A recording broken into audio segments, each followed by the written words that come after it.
What's going on, everybody, and welcome to Comics Underground Live. I'm Peter Orchard, and I'm joined with my buddy Jake and Grody. Grody. Hey!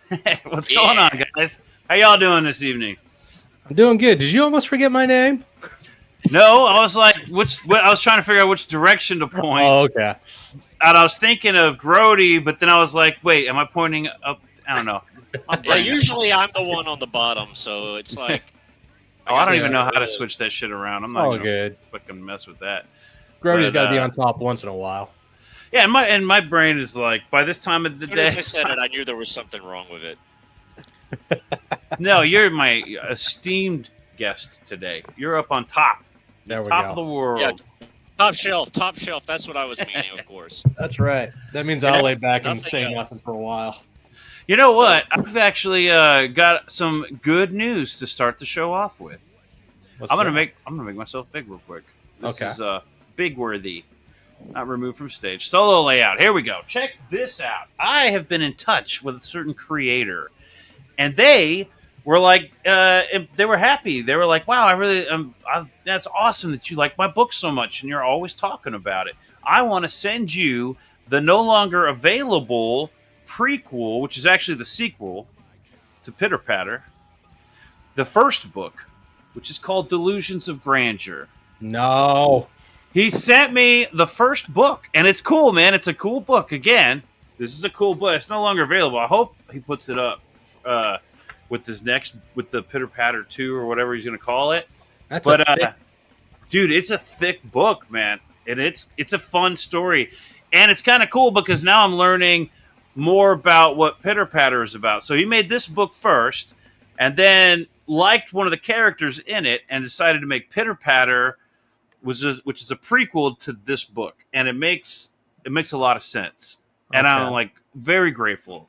So I just want to say, thanks, Jeremy Harvey, for sending me this. I'm loving this book. I'm loving the series, and I can't wait for the next one to come out because I'm going to be talking about it. So I don't know. What do you guys think? What do you think about that? I think that's awesome that he sent you another one just to be like, hey, man, here's the aftermath of Pitter Patter. You can't even get it anymore, and that's what's cool too about like the indie space. You're never gonna hit up Jim Lee and be like, "Bro, I really like your work in this thing," and Jim Lee even respond or at all, but much less go, "Hey, man, thanks.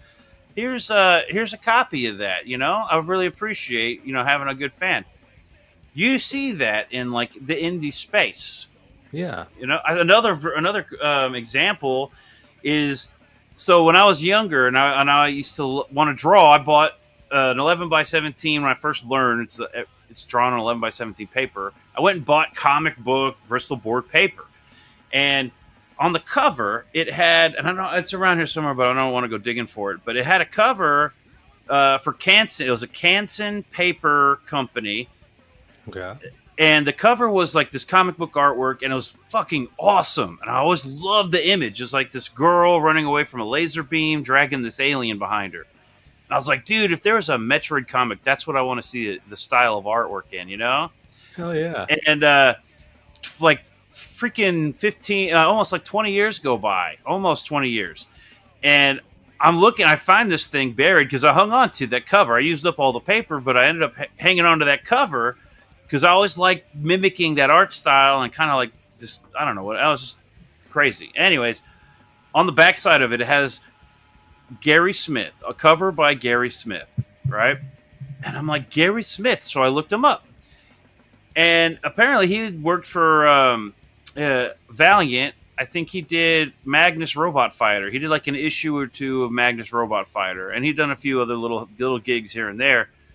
But does artwork. He does like shows and galleries and stuff now. Well, I hit him up and I was like, hey, man, I just wanted to say, I really love your artwork, and I'm curious what this piece is from. And I gave him the story and told him about how I've been hanging on to that thing for 20 years. And he was like, wow, it's weird because he got that gig for Canson because he had a comic book out called Jolene. And that was a page or a panel from Jolene.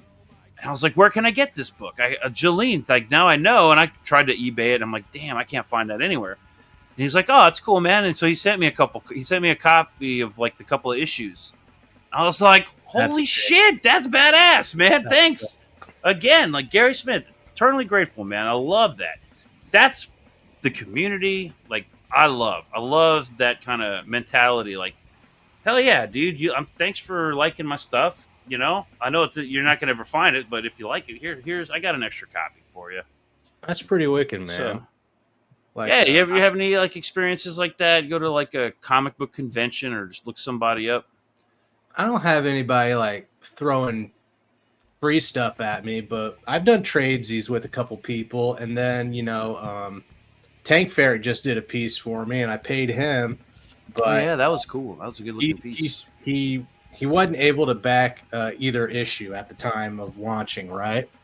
So he gave me a good price, but as an extra thank you, I'm going to send him the first issue of Cobalt and let him check it out and see if he likes it or whatnot. But yeah, dude, that's exactly how it's supposed to be. Do what you can for the people in the community that you're going to be working with, collaborating with, and eventually just hanging out with. I mean, we're all in this together. Hell yeah, man! Effectively, I try to like pay it forward. I've only got like a few copies of my first comic book left. Dylan, Raging Rainbow. When I first met him, I was talking to him one day, and I found out he's from my hometown, Corpus. And I was like, "Oh, bro, if you know where House of Rock is, next time I'm down there, I'll leave a copy. I'll see if they have any. They didn't have any extras, so I brought one down there and left it for him. And it's not the greatest. It's a cool book. I think it's cool. Sure. But I could do way better now. But still, it was like just a cool little thing. And I left him a copy, and it's just like, I don't know. It's cool, man. I like that. Pay it forward, sharing. It's the same. It's the same with DWAG. Like I had no idea that I used to live in my home state, like right next to the capital, and I lived just north of there. So I was talking to him about it for a while, and I was like, dude, have you been to the Wet Noodle? He was like, no, man, I haven't been to the Wet Noodle. And it's the oldest bar in the capital of the state that I used to live in, where he's at now. And dude, just knowing that you used to live near these people or do now, it's really cool because it gives you that connection to actually start interacting and breaking the ice with someone.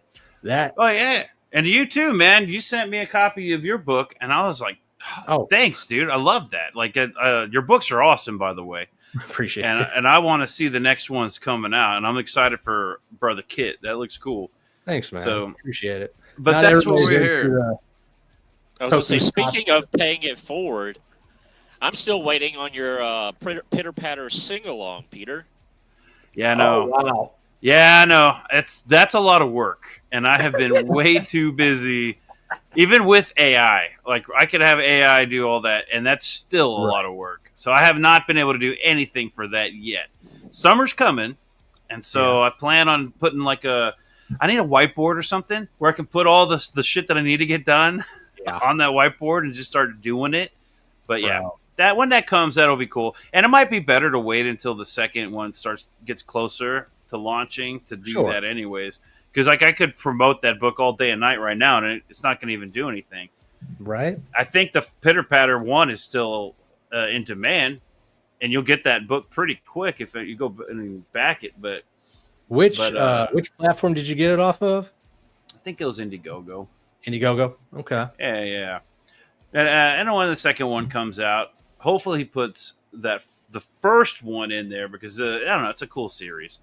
But I don't know. I just love all this, man. I love all that's one of the things that makes me want to do all of this. You know what I mean? Get on YouTube. Right. I want to do comics. It's great to make an audience and everything, and talk about all this stuff. Look at campaigns. It's fun. It is fun. Right.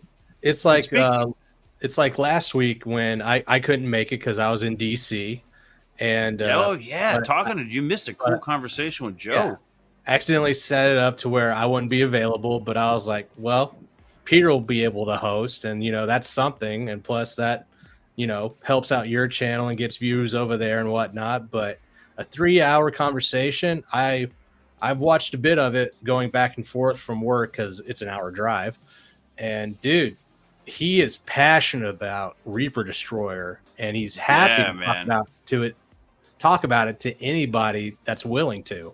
I know he There's came on a my lot show. of lore.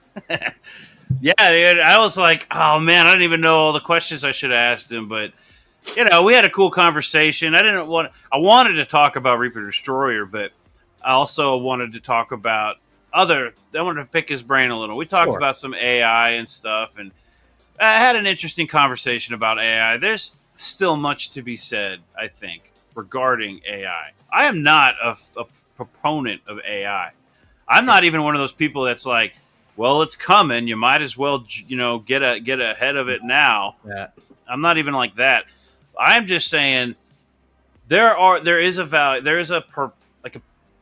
There is a good place. AI has its place, and I don't know where I would stand. I don't necessarily like the idea, but there are people that can't afford to pay artists. They might have cool stories, and if AI is the only option they have, I don't want to make it commonplace, and that's why promoting that kind of shit's bad. But on the other hand, we all know that there's pros and cons to it, man. But to use it as a component to help you etch out ideas is not an issue.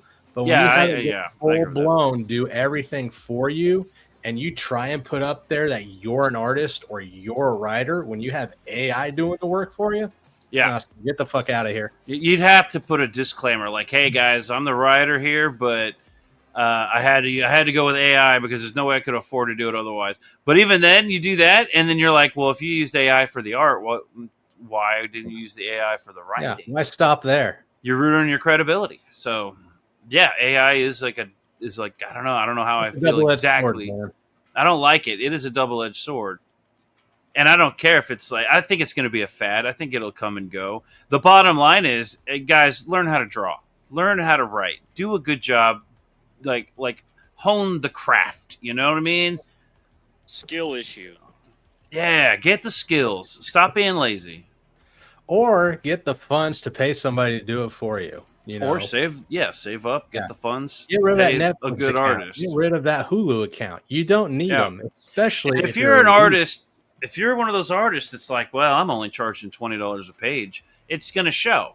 Yeah. You know what I mean? Gain that skills, man. Don't be a cheap artist. Be a good artist. So, anyways. Yeah, right. You only need one. We got Zombie Boy in here. Hopefully he's still in here. What's going on, Zombie Boy? Thanks for joining us. You still in here? He might be over at Peter Cimetti's right now because he's doing an open mic night for 5 minutes for people. Oh, is Peter Cimetti live right now? He might be. Hold on, I'm gonna pull that up real quick. But yeah, he shared on X that he was going to start opening up his week again, and on Wednesdays he's going to be doing open mics for creators of all kinds. It doesn't matter if it's comic book, it doesn't matter if it's music or something else. If you've got it, he wants to promote it. And so he just gives you 5 minutes to shill whatever the hell you got. Oh, yeah. And good luck to you after that. What's going on, man? Welcome to the party. I don't see Zombie Boy in there right now. He's got Count Chocula talking. Ben Soto, what's up, man? Thanks for joining us. We are about to get into some campaigns and have the talk. Yeah. No, I don't even know what that means. I just wrote that in there. The talk. It sounded like dire, like you have to be here to watch this, by the way. Yeah. And don't forget to like and subscribe and hit share, tell all your friends. It's the best show ever. Everyone agrees. At least that's what I've been told. I wonder where you got that. So first up, I want to talk about where's it at? Pencils down. Yeah, okay. Pencils down right here. All right. Now, last week with Joe, I was talking about what's a comic book worth. All right. Now, I like Justin Belmont. He did Smokes the Fox, right? Yeah, he did Smoke the Fox, and Weaponized Werewolf came along with that. Yeah, and he had Mike Barron helping him. He hired Mike Barron to help him with that, right? Right. Now, Mike Barron was a co-writer on it, I believe. And Smokes the Fox, like a pot-smoking fox that rides a motorcycle. I didn't read it personally. I didn't read that one, but that looked pretty cool. That looked cool. Pencils Down is an interesting concept. I'm curious to. I'd actually, if Justin ever wants to come on and talk about this, by all means, do come on and like if I'm wrong about anything, call me out and tell me like, hey man, let's talk. I want to hear about it. I was looking at this campaign, and it got me thinking. And I tried to talk about this with Joe a little bit, but Joe Reaper Destroyer is one of those campaigns where I was back in Ethan, and I'm like $25. I'm gonna get like a cyber frog, and I got a box of shit, and I was like, hell yeah! Not only did I get a bunch of cool stuff, which is why I'm fine waiting for an Ethan Van Sciver campaign because I know it takes time to make stuff, but that book's going to be worth some money. If you look on eBay, those books retain their value. They actually gain value in just a year, you know? Right. John Malin, same thing. His books actually, I think, are worth more. His books go up higher in value once they're no longer in like print, or he doesn't do in demand. So you get it now, or you're going to have to find it on eBay or wait till the next campaign and hopefully get it up just a little bit of a markup. But if you look at Black Riding Hood, that book went from $15 to it's worth like over $100 now. And that was just an ash can. That was like an ash can kind of book, a short story. And it's an okay story. It's fun. It's a cool story. It's because the N-word was in it that it got so popular, but it did have that value, the secondary market value. So you can spend $25. That one was only $15, but you got these books that it's like you're not only going to get your money's worth in the story, in the artwork, you might get some extras, like these stretch goals, but you've also got the what do you call it? Collectible status with some of these big names. Yeah. Joe Sontag I'd never heard of. I mean, I'd seen him around, but I didn't know. When he started talking about Reaper Destroyer, I was like, oh man, $25 for how many pages was that thing? It was like 30 pages. And I'm looking at like 64-page books. I'm looking at what I'm paying in comic book store. I can go to the comic book store and get a book. And there's an argument, yeah, but they're not good books. Well, honestly, some of the crowd funds I've gotten weren't good books. And they cost $25. 100%. So I could go to the comic book store and get it something at least equal for $7. You know what I mean? Why? And this is a question I think all creators need to be asked. Why buy your book? Right? Joe Sontag's book, freaking amazing. That book looked cool. He sold me on the whole thing. Like when I was watching him on a live stream once, he was talking about it. And I was like, you know what? If I wasn't going to pull the trigger, I am now. Because this looks like a fun, cool book. And it's $25. I don't remember there being any stretch goals. I still haven't received the physical copy yet, but I got the digital. And when I read it, I was 100% satisfied with everything. It took a year or two. I don't remember how long it took, like over a year to come out. Fine. The story is awesome. It's totally worth the wait. The book, the artwork is awesome. Everything about it, completely worth it. I'm glad I bought that book. Now, Pencils Down looks like a fun book, and I am not trashing Justin Belmont. He's doing a good job. He's got a good team helping him with this book, like with the art wise and everything else. I don't have a problem with the $25. I think a lot of these books, $25 is a solid price to help get your campaign funded. The question then becomes, how do you make it worth the $25? Now, Pencils Down, as we all know, Jake, do you know about Pencils Down? You might know more about it than I do. But that was like a Marvel DC thing, right? Yeah, it had to do with things going on within the main industry, and I don't know all the tidbits about it, but basically put your pencils down because things are not going well. Yeah, and we got to like readjust the mainstream comics kind of a thing. Right. That was a widely known thing in comic book world. So that took place, I forget what year, like early 2020, 2021. Was it that late? I thought it was earlier than that. I thought it was like 2017 or 2018. I think I came in around the time it started like trickling in, maybe 19. But yeah, so all that took place, and now it's 2025, but the campaign started in 2024. Well, sure. Yeah. So Now, there's I'm not sure. There's going a to be like gap there. there's a bit of a gap, so it's not quite fresh anymore. The idea. Right. Now, this is actually an interesting take because this isn't necessarily, as far as I understand, not necessarily about the pencils down thing. This is just a bunch of. It's like a funny hypothetical. It's like a funny story, right? About this guy's praying to the devil on a Ouija board or something, and then this pencil creature comes out and wants to start murdering all the SJWs. I think the premise of the story. That sounds like that could be really cool. A pencil running around slaughtering, I don't know, the woke or whatever. That sounds like it could be an interesting read. A pencil murdering people with a pencil sharpener, and he's out of a Ouija board. That sounds cool. And so I'm like, all right, I'm intrigued. I want to see more about this. He did Smokes the Fox. That was a successful campaign. And I look over here on the campaign, and we talked. He was on your channel. I talked to him a little bit about this. Yeah. And Pencils Down is a 24-page full color comic book. That's cool. It's how much? He's got digital editions. It's not $25. It's $15. That's 15. This is my first issue here. 15 for a 24-page book. Okay. All right. Why is it worth 15?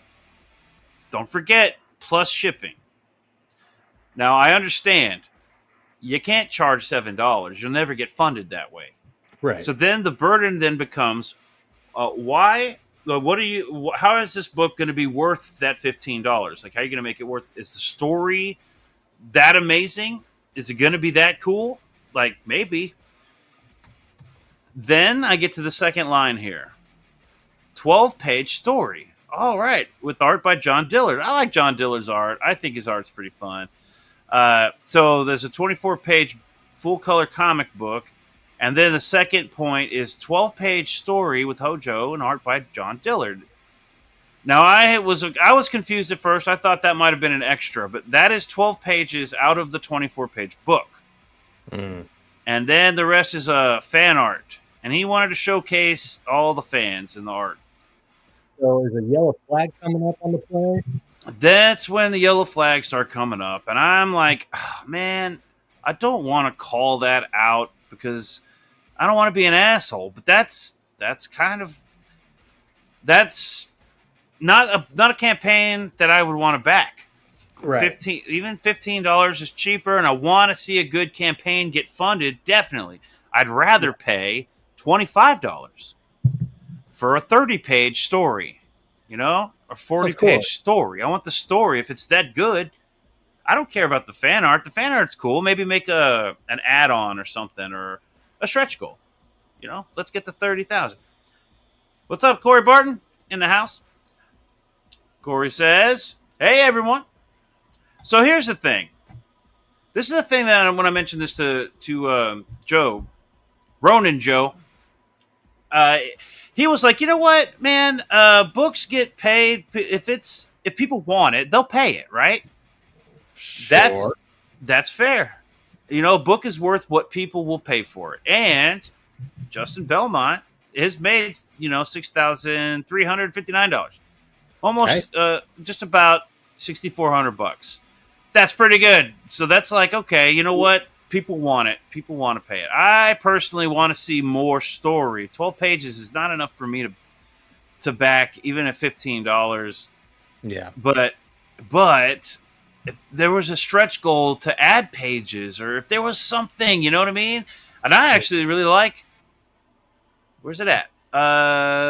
This cover. I think this cover is hilarious. Yeah, that's a good one. I would totally back this cover right here. This is the Sven Stoffel's cover. Very cool. My favorite thing about this cover right here was actually, and I told him on stream over on my channel, I was like, that title logo that looks like a sticker on top of a book that's awesome. Oh yeah, that is a cool sticker. And he did have that cool gimmick that he was like, the first 100 backers are going to get that pencils down pencil. But then I was like, wait a minute, that's a pencil. Yep. Why doesn't every backer just get a pencil? That's got to cost around the same as like an engraved pencil has got to cost the same as the sticker, or maybe a little more. I don't know, but it's okay. All right. So first 100 backers, great incentive to get everyone to get your first 100 backers. I want that freaking pencil. If I back this book, I better get a pencil at least. Yeah. Corey Barton says, yeah, although I'm not sure he's saying that to what I'm saying right now. But then he says, whoo, babes make it worth it too. Hot babes make it worth Hot it babes. too. A good old Kickstarter cover might make it worth it. Get a kick. Oh, Justin. Get a Kickstarter cover on here. Yeah, with Dark Angel on it. Maybe if he does maybe if he gets like a second chance. Just give the pencil like big titties. Yeah, right. How long is it going to take to get a 12-page book out there? The fan art's apparently already done, right? Right. So how long is it going to take? Obviously, printing, you have no control over the time on that. But I would hope this book is pretty much done at this point. But I don't know. Get it. Maybe if he has a second chance or something, add more pages. Or that's my critique when I'm looking at books. And unfortunately, over the years, since I started backing books, I was all gung-ho, like, bro, take my money. Just like on the cover of this video was, take my money, dude. I want to support these guys. I want to help out. But then there was, like, Roken. Remember Roken? That book looked so cool. Mm-hmm. It's never coming. And I pretty much knew that when I backed it. But oh, really? It was pretty cheap. It was like $8 from the UK. And I was like, I'm never going to see this book. And we had him we were on Dojos, right? When we talked to that guy. Yep. And I was like, I'm never going to see this book, am I? He's like, no, you'll see it. That was over a year ago. And that book was already like several years late at this point. I don't think that book's ever coming out. And that's fine, I guess. It's $8. He didn't even charge shipping, that was like a red flag. Yeah, charging shipping on a book you'll never get. I didn't know that. I didn't know about that. There was even a book that I don't remember which one, but it was like, we're going to charge you shipping once the book starts to. We don't know what it's going to cost, so we're going to charge you once we start shipping. And I was kind of nervous, like, oh, what do you mean? I'm going to get an extra charge out of nowhere? But whatever book that was, I never noticed any difference, or I never even noticed a charge, so I don't know what happened. I think that might have been either Super Killer or maybe Nexus, but I didn't see any extra charges. So yeah, where there might be a little yellow flag on this one. It's not like there's going to be a black flag that took place in 2020, and you're having issues even getting that book. I mean, at least this one fulfilled. Oh man, I should have brought that book up. You know what? I'm gonna bring that book up. Everybody, I think this book is totally worth backing. $15, and everything I have to say about this book. 12-page story beats the hell out of a book you're not going to see or even want anymore. Yeah. Like Black Flag. And it's Fragaboom, man. Fragaboom. Dude, that was one of the first books I backed. That was just bad all over, man. Completely wrecked everything that could have been good about it. He wasn't completely wrong in his points he was making. The problem was, and I backed this book back in 2021. I still haven't seen this book. $36. Yeah, I thought it was kind of cool that he gave us like a digital copy of all the Black Flag up until this point or something like that. But which is nice. That's cool. It's like, hey guys, I am late. I know that. Here's everything that came before it. Yeah, and I know he had issues, like health issues and whatnot. I think he moved even. But that's fine. I waited all this time, and then he comes out and starts shitting on like John and Shane and Ethan. And you know what? Okay. But then he used the word Comicsgate. That's me. That's you. That's everybody who threw $1 at him, threw money at him. Mm-hmm. That's not Shane, John, and Ethan. Comicsgate is us. Mm-hmm.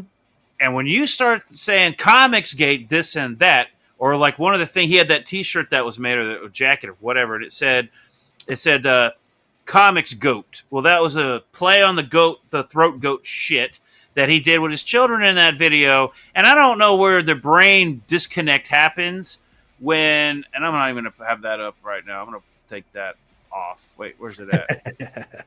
Anyways, his argument was, well, I didn't tell him we were talking about sucking dick or we're talking about any specific person. Oh, because that makes it better, right, Fraga? Yeah, that makes it better that you didn't tell your kids to mimic sucking a dick. You were telling them we're going to go get pizza with lots of fucking pepper on it, so make sure to add a lot of pepper. Make sure, kids. Hold on. I'm going to do that.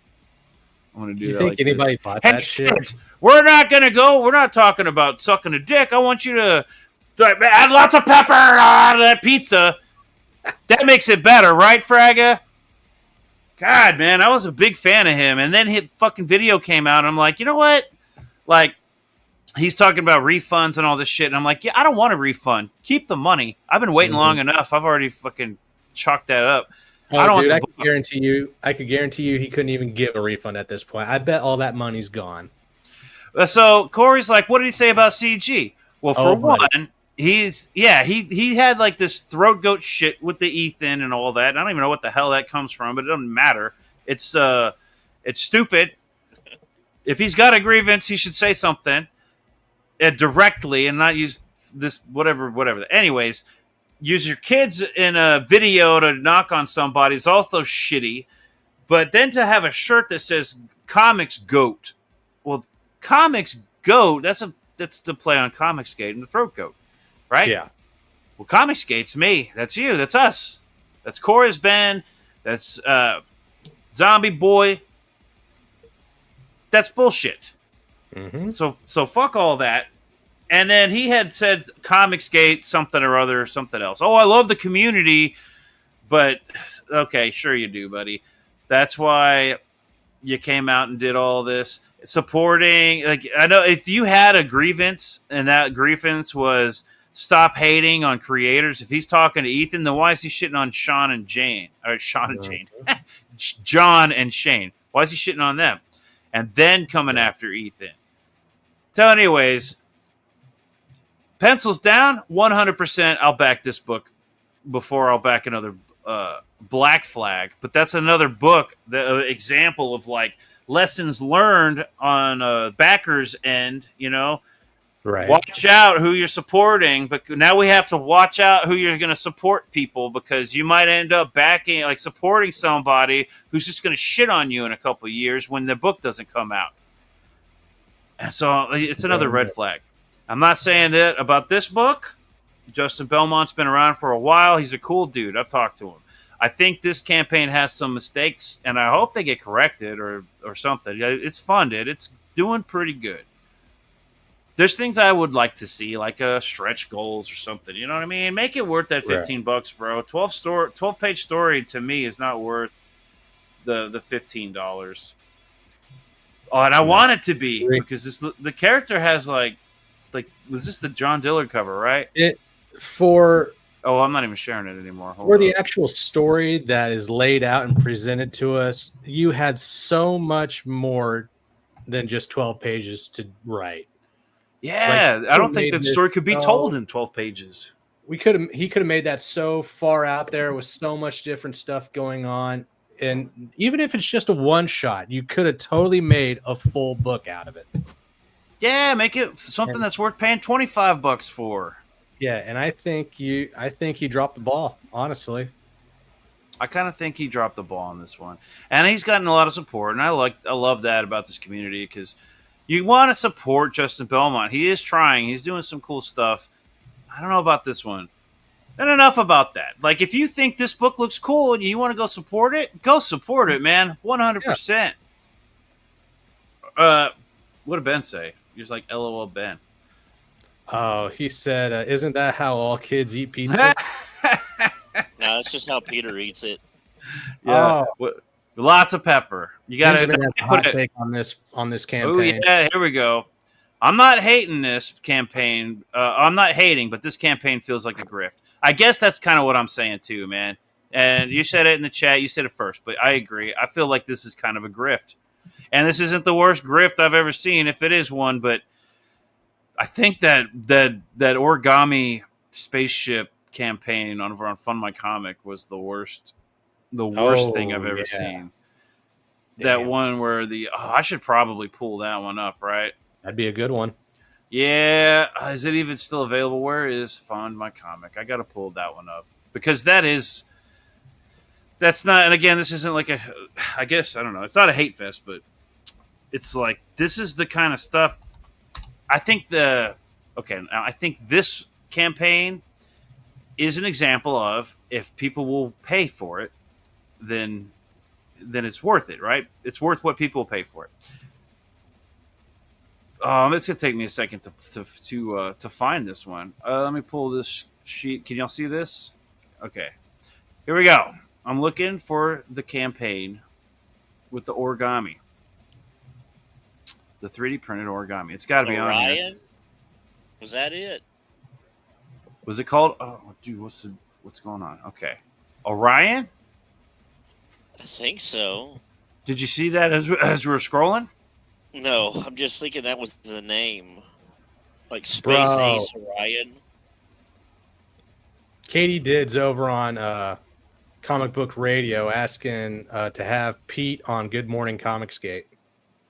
Pete Samedi? Yep. Hey, that'd be cool. I love Pete Samedi. I can't say enough about him.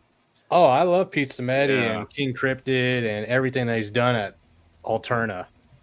Yeah, man. He's gotta go over there. It'd be cool to see him make the rounds more. I never understood why. Maybe he's just trying to keep his distance. He doesn't need to be making the rounds. He's doing just fine, but it'd be cool to see him like on all the big shows. I think he'd make a great. Can you imagine? You know how he talks? He likes to. I guess he's worse than me when it comes to rambling. And it's not rambling for him because he actually has a point and he's very educated and it's very we thoughtful. had him on the channel. Yeah, that's what I'm saying. Like he's very articulate and poignant or whatever the word is. He can talk for a long time, but it's not gibberish.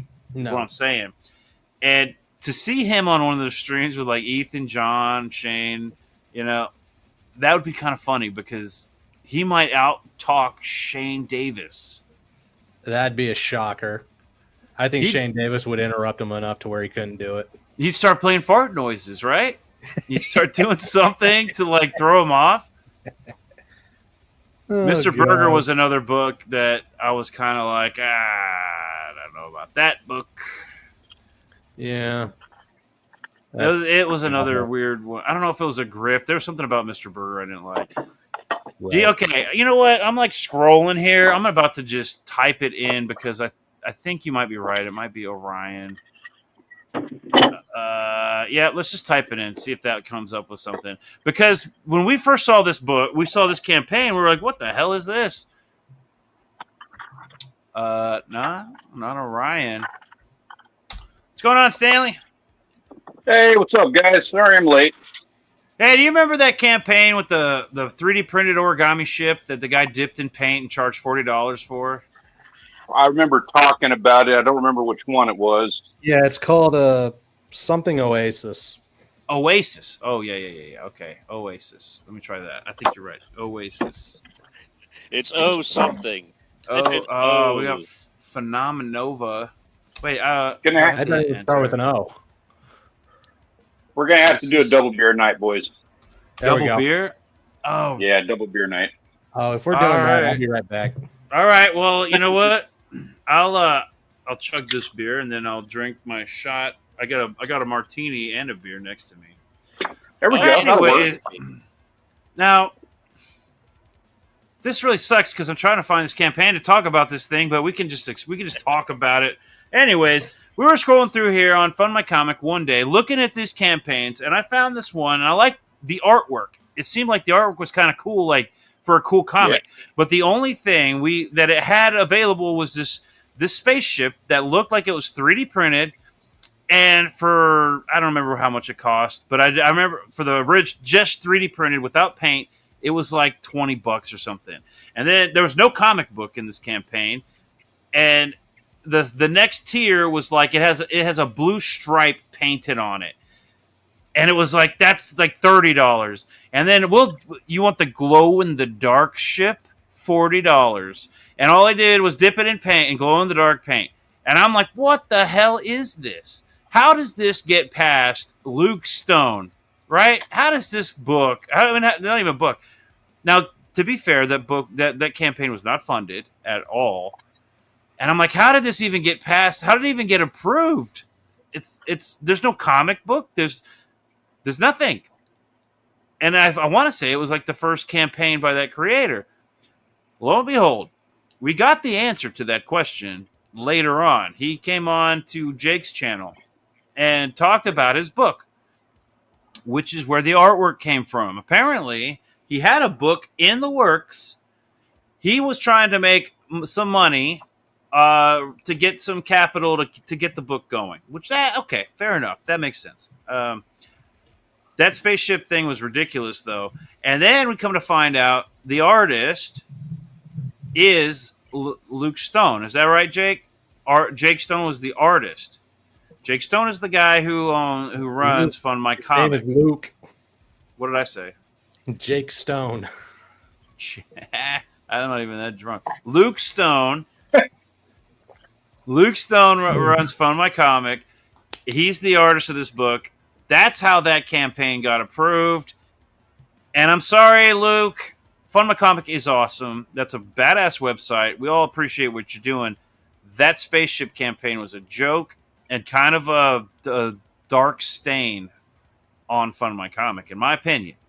That's like the only real dark stain I've got. But that was like a weird one, and I can't find it anymore. It's probably closed and deleted and lost in time. But at any rate, and I might have even scrolled past it. Who knows? To get back to the point here, there are campaigns that are like egregious. Dipping a freaking it looked like an origami spaceship, right, in glow-in-the-dark paint and charging $40 for it. That's nuts. Nah, his name's R.J. Williams, and we had him on open mic night one time over on Bionic Bro. And okay. even when we first looked at it over here on Fund My Comic platform, it was not appealing at all.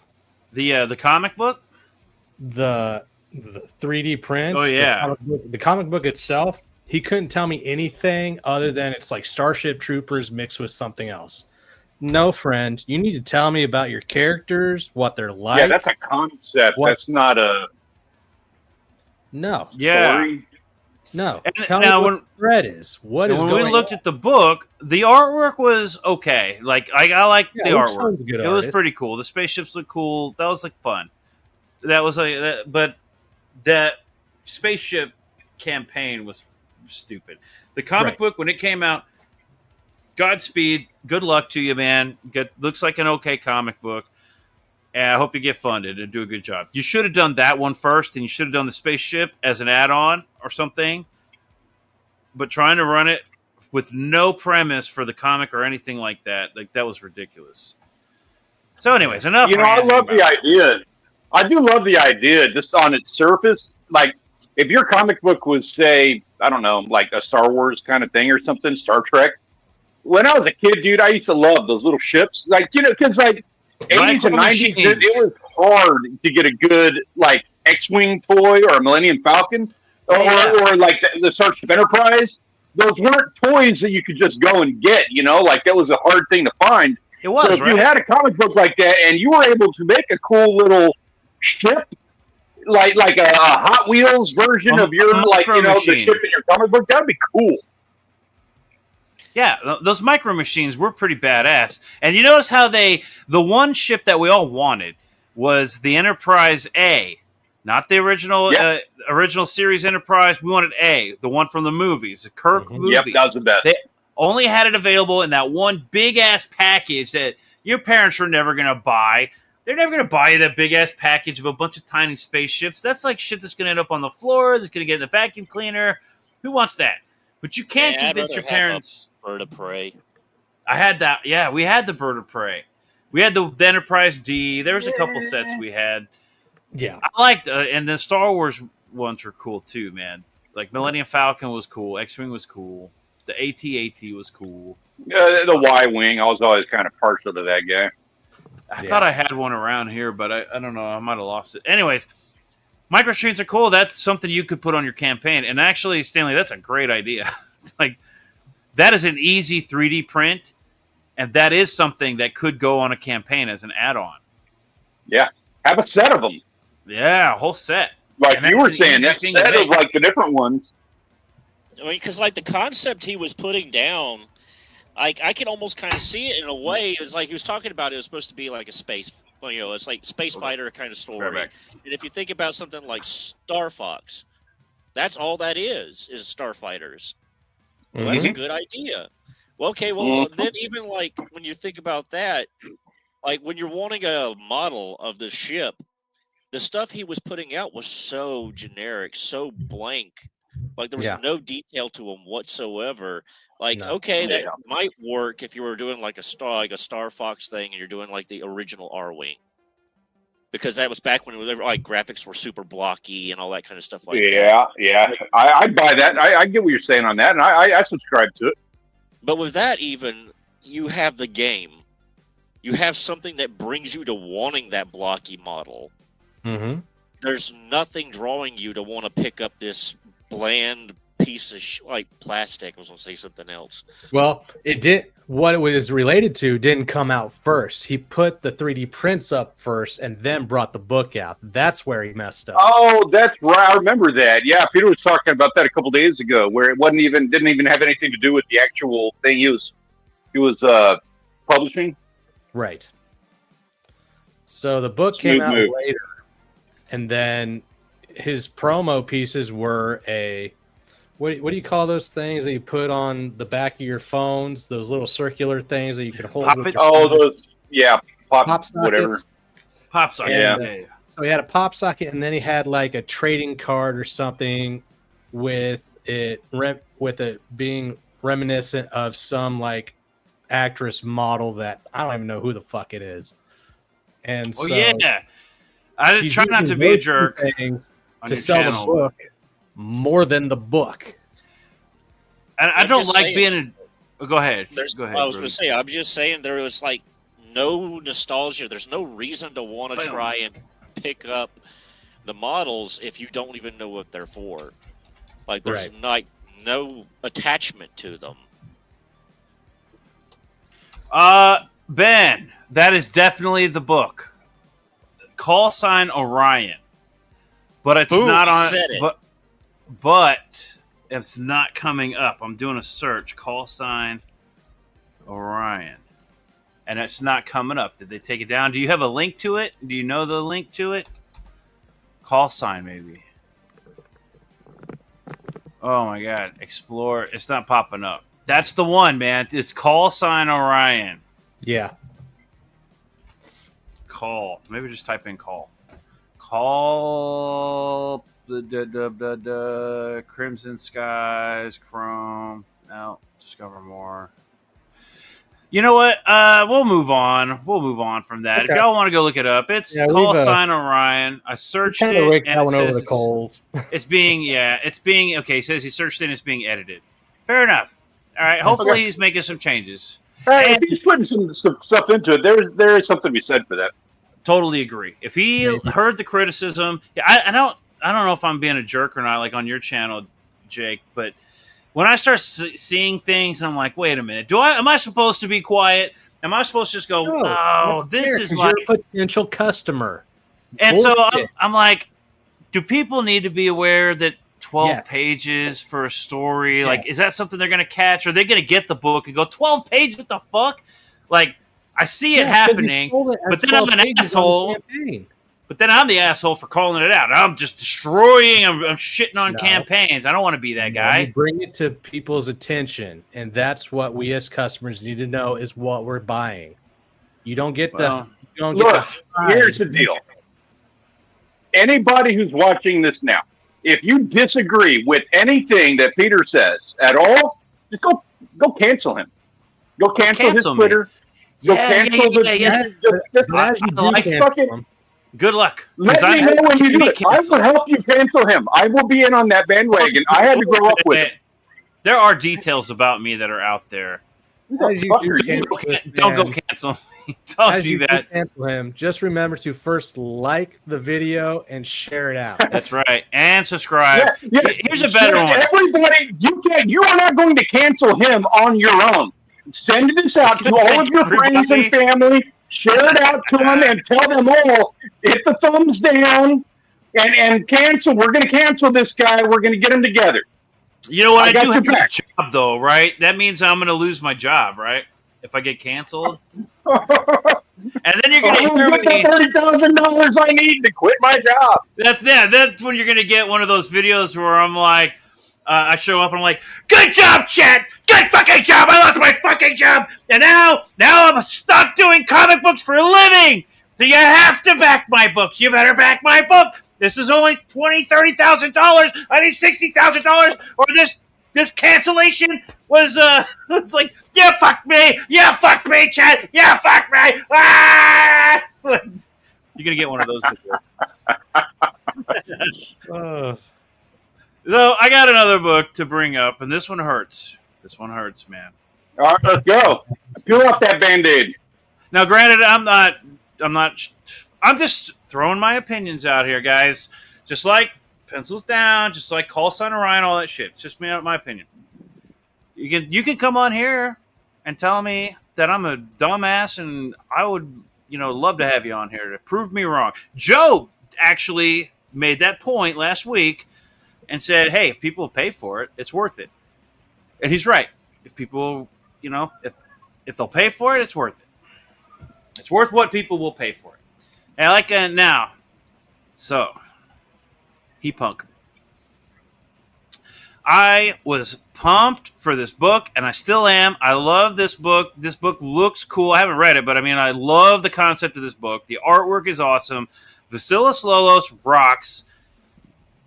This campaign sucks. I'm sorry, Vasilis. This character looks cool, and I want nothing more than to read about this character. $26. Yeah, as a punk rock aficionado, you're speaking my language. If I speak on this campaign, I'm going to fucking wreck it. So I like this campaign. I love the art. The character's cool. The story sounds cool. I might actually pay the $26 to get the digital copy because I want to read it so bad. The problem is that's outrageous. That is outrageous. Now, granted, it is like, 70 pages? How much? How many pages? He lowered the PDF file, the digital, because it used to be 34. Really? Yeah. Oh, maybe. No way. Really? I thought it was always around 20. I think I was pissed off. I think I was talking about that with Tank the other day. Well, $26 is still kind of high, even for 70 for digital. Yeah, for digital, fuck yeah. Charge $30, man. For the That's the catch. There isn't one. Oh, okay. I take it back. There is one. It's $120 or some shit. Punk digital and art book. So he's got an art book. Is that digital as well? That's something that I need to know. Is the art book also digital? So he had this 3-issue sketch covers. So, okay, it's convoluted. For $276, you can get all 3 books. It's like 75 pages, so it's 3 standard floppies. You can get 3 sketch covers that are physical, but the thing is, the reason why it's so expensive, for one, it's a sketch cover. And his artwork, in my opinion, is totally worth that. Even 3 sketch covers by him is worth that money. But he actually goes a little bit further with this, and I admire this about him. Those are handmade books. He prints them himself. He does the sketch covers himself. They're not in color because he's doing it himself. The digitals are in color. But the 3-pack he actually puts together himself, does the sketch cover, and then sends it off. That's cool. I think that is worth $276, totally. The problem is, there's no standard physical copy of this book. in color, which would be the ideal option to have on this campaign for like $30. You know, I'd pay $30 for a flop for the physical 75 pages in color. Hell yeah. That's a bit much. That was like the printing costs and the shipping and everything overseas and all that. There are ways around it. Like, he could have made it work. It would have been a pain in the ass, and I get that. It would have been a huge undertaking for him to sell this book physically, without not just like this sketch cover shit, but for him to print this and then ship it across the sea and all that. That there's ways he could have done it, but it would have been a pain in the ass. He would have had to either use a company, a fulfillment service, or he would have had to get in touch with somebody that he could trust to ship this book out. That's a lot, but that's the point. In my opinion, crowdfunding isn't, here's my money, give me a book. It's not a store. I don't want a digital copy. What am I funding? It's a crowd fund. What am I funding? The book is done, or it's getting done if it's not done. Am I paying you and your living wages so that you can draw this book and then send me a digital copy? Or what are we funding here? Because your 3-issue pack is like something that you're making on your own, so you don't need the money for the printing. You don't need the money for what is the money funding for? This is a storefront. He should have gone to fund my comic for that. I'm sorry to say, like on this, I understand and appreciate what he's doing here, especially since he put some work into it. 70 pages, like the dude's put in some sweat labor, and he wants to get paid. And it looks cool. I understand that. I'm good with all that.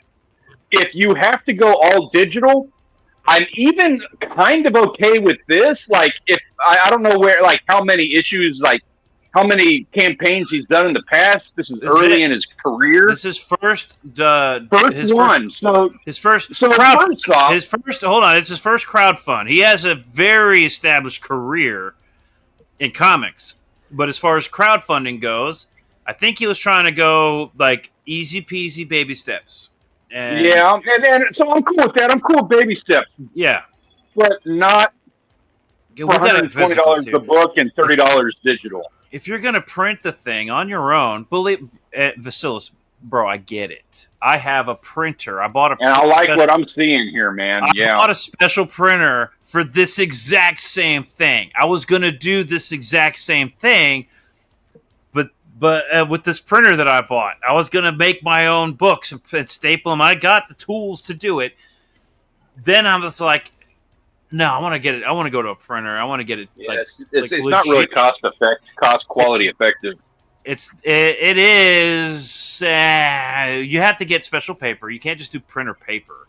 But but I bought an oversized printer for that reason, and I was going to do the same thing. It also comes in handy because it has an oversized scanner. So I can scan pages. But it was a good deal. I get what he's doing, and I admire it. I think that's fucking badass. Print your own shit. Staple that shit. Draw that cover. That's cool. Charge $30 or $40 for it. But that's not what crowdfunding is for. Crowdfunding is, please help me create this product so that I can continue to make comic books. This book is either already made or this book, I guess he's like tweaking it or something. I want to read this book, and I'm probably going to end up backing the digital tier one way or another. And I believe he's actually going to end up eventually doing a physical tier. I want that campaign. Whenever that campaign launches, bro, I'm there. I'm going to back that. I want the physical thing to read. I feel the same way. I might back this to read it because the story does look pretty cool, and I love his artwork. And he's a cool dude that I want to support. I'd be totally cool. Like, I would have fun even, like taking that digital one and printing one out for myself to physically read. Mm-hmm. Oh, yeah. That'd be kind of cool. Is it? Can you do that in PDF? I'm assuming it's a PDF, right? You print PDFs? You can print a PDF. I don't know. Yeah. I don't ever fuck with PDFs. Except with Joe's Syntax PDF, which almost wrecked my computer. Thanks, Joe, for those insane, large-ass files of your comic book. I could zoom in and look at the fucking hair follicles on those characters. I saw how I like how Joe shades the hair follicles on every hair. You can see Anyway. who has like bed bugs. Yeah, right. Oh, by the way, Reaper Destroyer, don't let him sleep in your bed, by the way. But anyways, Heat Punk looks fucking awesome. I really like this book. I was totally pumped and excited for it. And I don't know what this art book is. I don't remember seeing this tier, but it's a Heat Punk Digital Plus Art Book Comic, $64. So you get the digital plus the art. I don't know what that is. What is the art book? Does it say? Who's Vasilis Lolos? This is some pages from the book, which his artwork is fucking awesome, I think. Yeah, I do like his art. This looks fucking cool, man. Yeah. That needs to be a t-shirt. Right. Oh, right, this whole page. Yep. Or just the figure with the backdrop. I don't The like his figure in the coloring. backdrop, yeah. Yeah, okay. Did you know that printing in neon is a thing, but it's a hard thing to pull off? There are ways. Your typical printer does not print in day glow, right? Or fluorescent colors, neon. In order to print neon, you have to basically either have a special printer or cartridge or whatever file, or you color it in a certain way, and then knowing that when you print it, you're using neon colors, and you have to basically hijack your printer and have neon colors in your printer to print everything in that neon. And I actually was looking into doing that myself for my printer because I want to print in neon. This book needs to be printed with neon colors. I know it's a pain in the ass. It probably never happened, but this book needs to be printed in neon.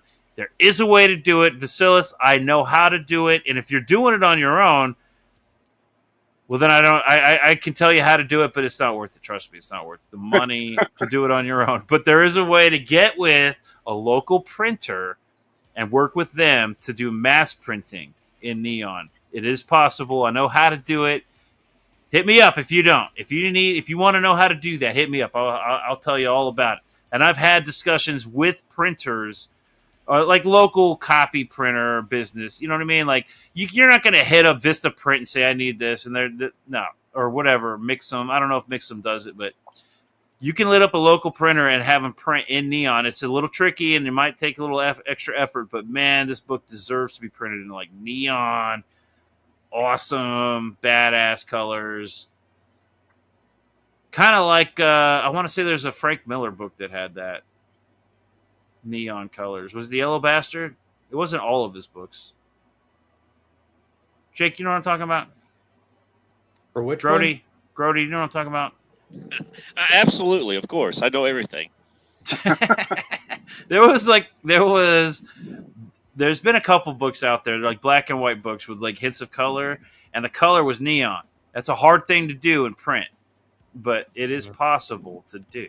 In neon, yeah, I know about I'm that. not sure, but yeah, Sin City is the one that I would think of that did black and whites, except for certain details like color blood, splashes, eyes, irises, and Yeah. stuff like that. So Heat Punk, I'm probably still going to back. This is like as you can see, I'm moving up the ladder here on books that are like, oh man, it's pushing that barrier, guys. But this one I might actually back because I want to read this book really bad. See, the way I look at it, for me, is it's $276 for a physical 75-page book. It's three separate books. That's fine, but we're Three sketch covers. That's fine. That's $100 sketch cover each. Buy a pro. And that's where it is. It's because he has a name to him. Which we talked about collectability. That's where you can get away with charging for certain items. So I don't know, because without Kings, I would have never heard of this guy. I like the Marduk Knight when he started putting out his artwork. I was like, I like this artwork, and this guy seems cool. Like me and him would chat on the X about skateboarding and shit. I'm like, this guy's pretty cool, man. I like him. And then when he came out as Vasilis, and I went and looked it up. Oh, he's done a lot of work. But you're right. He's not a name that I knew right off the top of my head. I had to look him up. I like the art, and I would much prefer it in color, so I would back the digital before I would the actual like physical tiers. Yeah, those physicals need to be in color. Because I can't justify $276 for 75 pages. That's going to be divided into 3 books, which means you're making me pay $92 per book. Oh, hey, this is another weird thing. And that's without including the shipping that is tagged onto that. Okay, this was another thing that before he started talking about how he was making them himself, I saw this A4 oversized line art comics. A4 is like letter size, right? Legal is like standard computer printer paper. Okay. A4, isn't that the elongated paper, letter size paper and printers? I'm not sure. And so then I was like, wait a minute, that's a weird thing to put in there. A4. That's like printer terminology. Like, yeah, that's something a standard printer can handle. It's like home office printer terminology. You don't put A4, you put maybe dimensions if you're talking comic. It's just a weird. Anyway, but so he's making them himself. That's what told me he's making them himself. That's an undertaking, but that's still cool. He's only got 50 available, by the way. Then I'm like, okay, 3 issue plus original sketch cover. Now, I thought that meant 3 sketch covers. But I'm looking at this tier here, and it says A4 oversized line art comics, a 3 issue plus original art sketch cover, not 3 covers. So what, but you get one of the covers? But down here below that banner, it says 3 issue pack stretch covers. So go up again. Go up. Oh, right there. Sketch cover. Yeah, but it says 3 issue pack sketch covers right there. Oh, yeah. So do you get 1 sketch cover or 3? If it's 3, I totally get it. It's $100 sketch cover. That's a fair price for a sketch cover by the artist. If you're getting 3 sketch covers, $300, makes sense. So hopefully you're getting at least 3 sketch covers. And if he's breaking it up into 3 separate issues, it makes sense to have 3 sketch covers. I'm pretty sure that's what it is. It's got to be that, right? Look at this little drawing here. What? Sketch cover, and then the number 3. That's a green. It's a sketch. This got to be 3 sketch covers. Why would you do that? Like, he's doing it himself, so he didn't have to go to a printer. And because the shipping overseas is like $80 or some shit, it's like I'm only going. He's okay. So 3 covers times 50 is 150. That's 150 sketch covers. That's doable. He can have to do 150 sketch covers. He's getting $100 a sketch cover. It's black and white because he's printing it on his printer. Mm-hmm. And doing it in color would probably look ridiculous or cost way too much to print book like 50 books through your home printer. Fuck that, dude. That's like $40 an ink cartridge. And you only get like 2 comics out of each one. So that's not practical. But black, you could do black and white. So that makes sense. I think that's a fair tier, in my opinion. 3 sketch covers, $300. There are diminishing returns with that. Like, I like the sketch cover thing. That's cool. But I don't need 3. And if I was an artist, I don't want to be drawing 3 for everyone that I put out. And I understand, like, it warrants it at $300. Okay, I'll suffer through and I'll draw 3. But man, again, like there's diminishing returns on that. Like I maybe want the 1, but the 2nd and the 3rd, they're just not as valuable.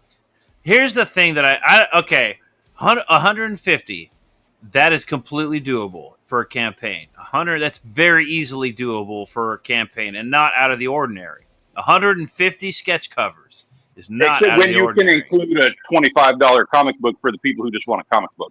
Well, that's easy. That's 3D printing. The hard part's going to be drawing those sketch covers. 150? That's not a big deal. I've heard of people doing way more than that.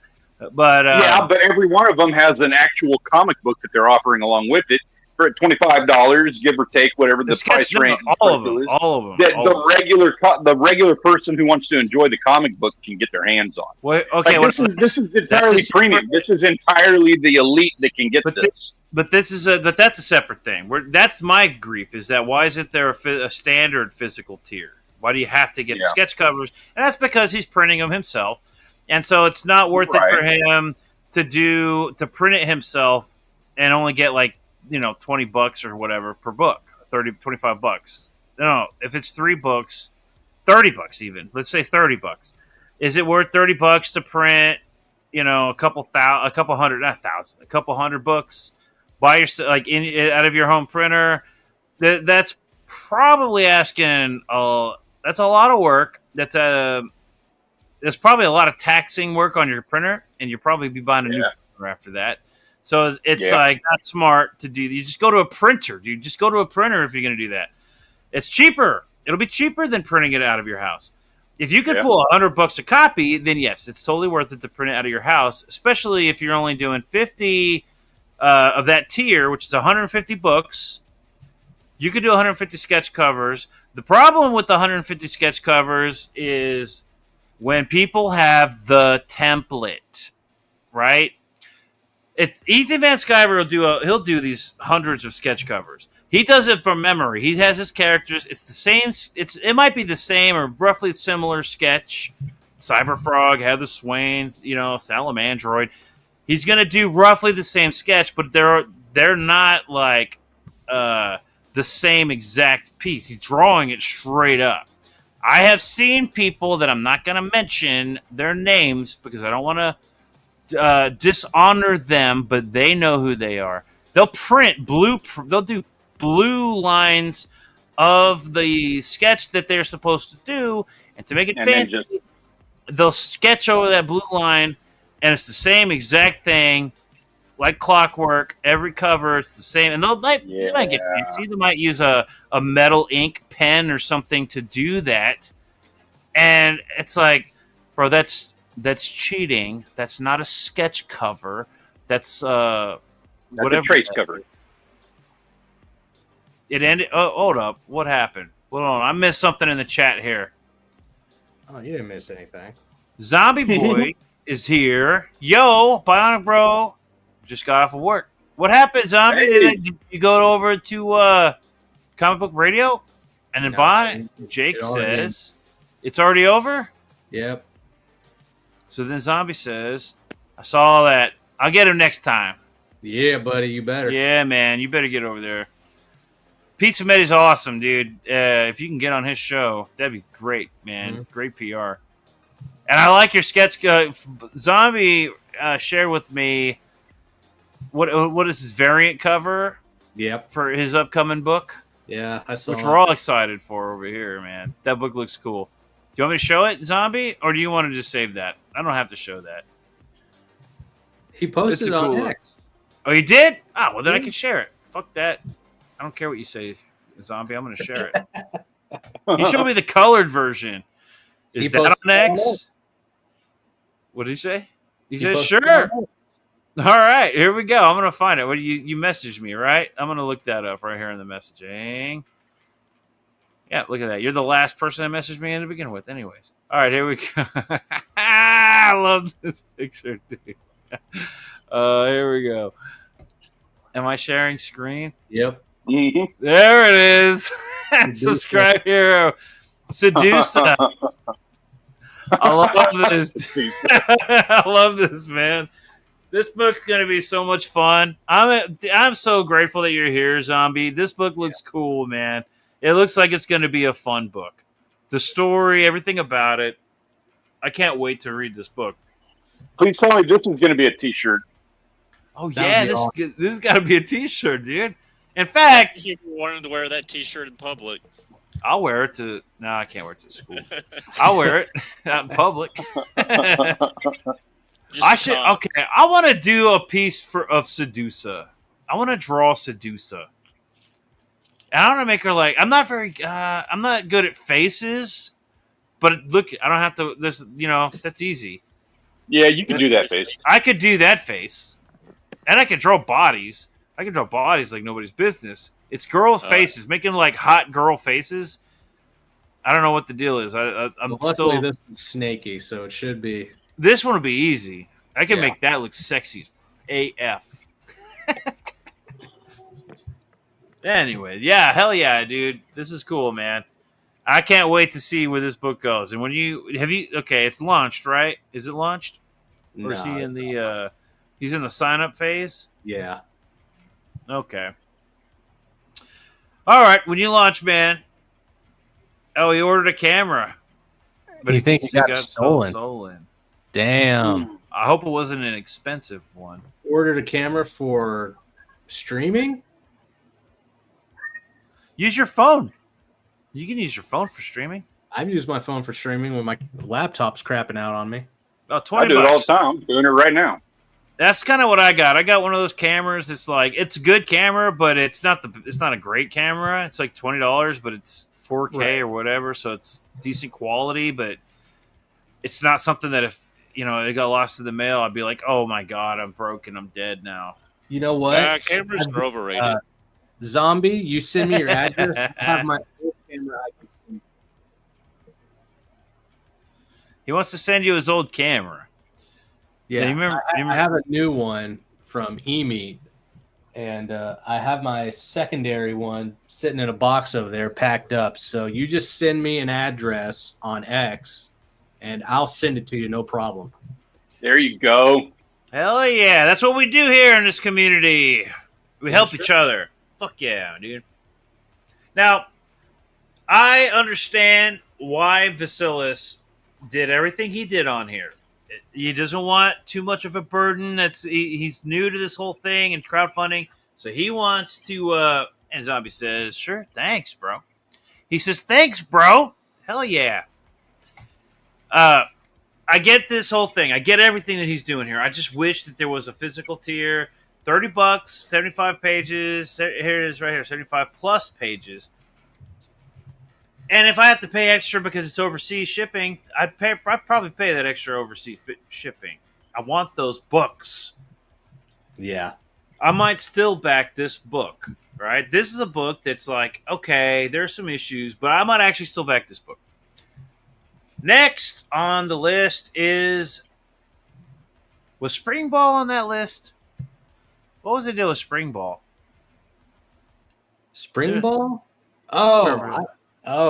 Okay. So a little bit of the issue with SPRINGBALL is it's a 22-page book. Okay, so it's a floppy. Sure. 22 pages. You're just 25 bucks. You're just updating the art. No, he's doing a few other things. He's like tweaking it, but he's updating the artwork from the original. Yeah. But he's got 20 pages of bonus material. So it's going to be like 40-something pages for 25. He's like trying to earn that $25 price tag. Yeah. 25 is not worth a floppy. No. It's better than 12 pages, but he's got 20 pages of bonus material. All right, so we're looking at 42-ish pages. Fair enough. This is a weird thing that he's doing.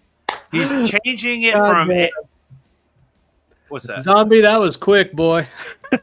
Oh, he's already said it. He's changing it from standard floppy comic size to 8.5 by 11. If anybody's not familiar with that, that is, what do we call that? Legal size. Yeah, that's regular paper. If you're using office printer terminology, that's legal size paper, A3 or some shit.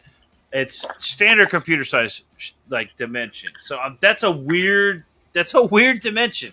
That's not that oversized that we've been seeing with like Kit Carter. That's like actual oversized magazine size paper. I don't know what the deal is with 8.5 by 11. That's a weird dimension. The 8.5 by 11. I'll tell you right now, it's the same thing that Vasilis was doing. He's going with like a print shop or some kind of printer who he's saving money by going at that regular price point. It's possible. but he had to go and rework every page to fit that dimension. Yeah. And personally, I liked his original artwork a little better, man. Like the digital, like he's doing digital inks or something here. I'm not sure, but it doesn't look. It's got to be digital because the original inks look like, I don't know, nice. I like original artwork better. I think this might be digital inks. This looks cool. I like the color schemes. Yeah, don't get me wrong. I like the art. I love the artwork. This character looks cool. This is like next on the list of like, I really want to read this book. It looks cool. I don't know. I don't want to say it seems lazy, but kinda for a book that's already been out there in the wild. So this, you know, he got it backwards. Like the first run should have been legal, and the next, I like that there's a difference in size. You know, it's like you got the second run, you get something that's different, makes the original one a little special, but you get it backwards. Do the first one at legal, and the second one at the comic book dimensions when you have the additional artwork and stuff. You know. Yeah, which with issue 2, that's exactly what it is. You're just getting the second issue that has been out in the wild tacked on to the one of the tiers. And I mean, that's cool, I guess. But if I could find that out in the wild, what's the price point on the ones in the wild versus the ones that are going to be on the tier? Is it just that it's more quickly available that we can, I don't know, amp up price on it? I don't know. I backed it, so I don't know why I'm talking about it like that. Yeah, and I remember talking about this one. Like, there's a lot of praise on it, and for good reason. Well, so I love that cover shot, and I love the panel layout on the page right next to it. Like, I do love the art. Yeah. But wasn't there something with like some of the art? He has a different artist or something, and there's like the second one or whatever. The artwork was a little weird looking. Oh, so it's the same story, but just updating the art. He's updating the art, and he's saying he might be adding a little extra. I hope he does. I don't want that to be a maybe. I want him to confirm that.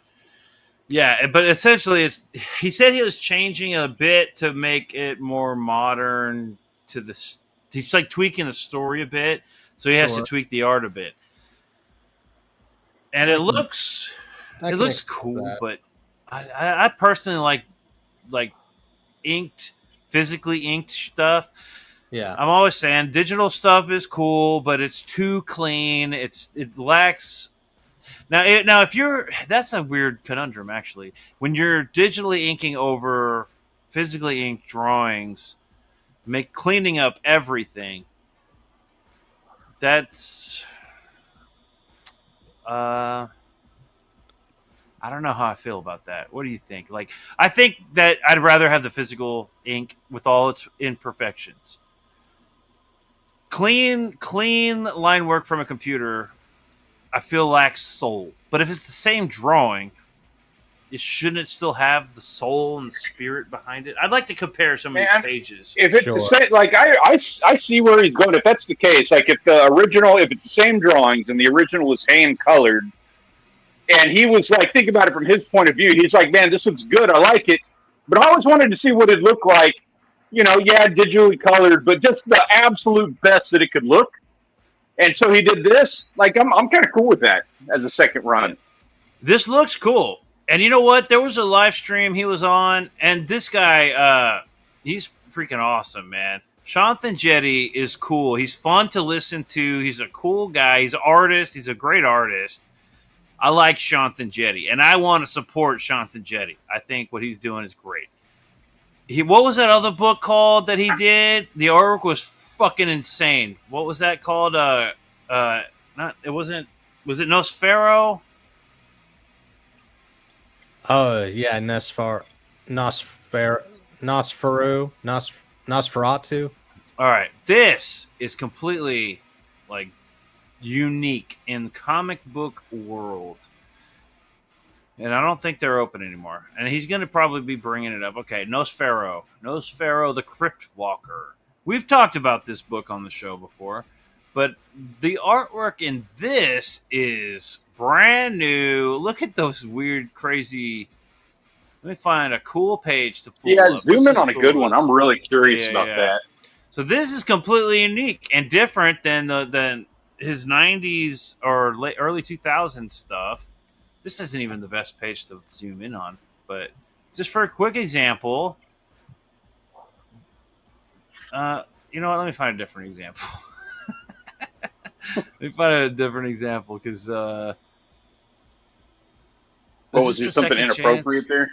No, it was just that wasn't the best. This is second edition. Damn it! Let's find the first edition. I was gonna say I don't think Peter shies away from that too much. Not at all. I know when he shies away from something, my ears prick up like, "Whoa, what's going on here?" No, it's because I'll get at that artwork and I'm like, wait a minute. That artwork's not as good as some of the artwork I've seen. So I don't want to zoom in on artwork that I'm like, when I know there's better stuff out there. Okay, hold on. There was like a freaking page that I was like blown away by. The artwork. Well, first of all, these are comic pages we're looking at. Oh, here we go. It's inappropriate for my channel. Let's check this one out. Oh yeah, you're inappropriate. So that's awesome. It's a comic book page, dude. Ain't that something? There's something about this page I can't tell exactly. Like every one of those you looked at, like, not that they all have a standout feature, but like this again, T-shirt. This is a poster. This is the album cover. Look at that face on the right there. Yeah, This reminds me of that old art style that they used in rotoscope films, where they would like trace over people for rotoscope. Yep. Look at that face. Face is up there, sir. Right There's there. the eyes. Yeah, my eyes are up here. Yeah, dude. I like that he's doing this with his this is like unique storytelling. Yeah. And I love it. And so I want to see that. Okay, so this is the Shanth and Enjeti that I was introduced to. And then I find out... While you're talking, can you zoom in super close on this? I want to see some of this. Close as you can get. And keep talking. Okay. This is close as I can get. And what do you want me to zoom in on it specifically? That's fine. It doesn't matter. Okay, good. I'll just zoom in on it. So, and this is all paintings, by the way. Everything is painted. It's art. Okay, that's what I'm wondering. What is it? Acrylic? You know?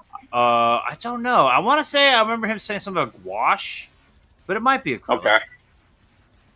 Acrylic and gouache, mixed medium, but yeah.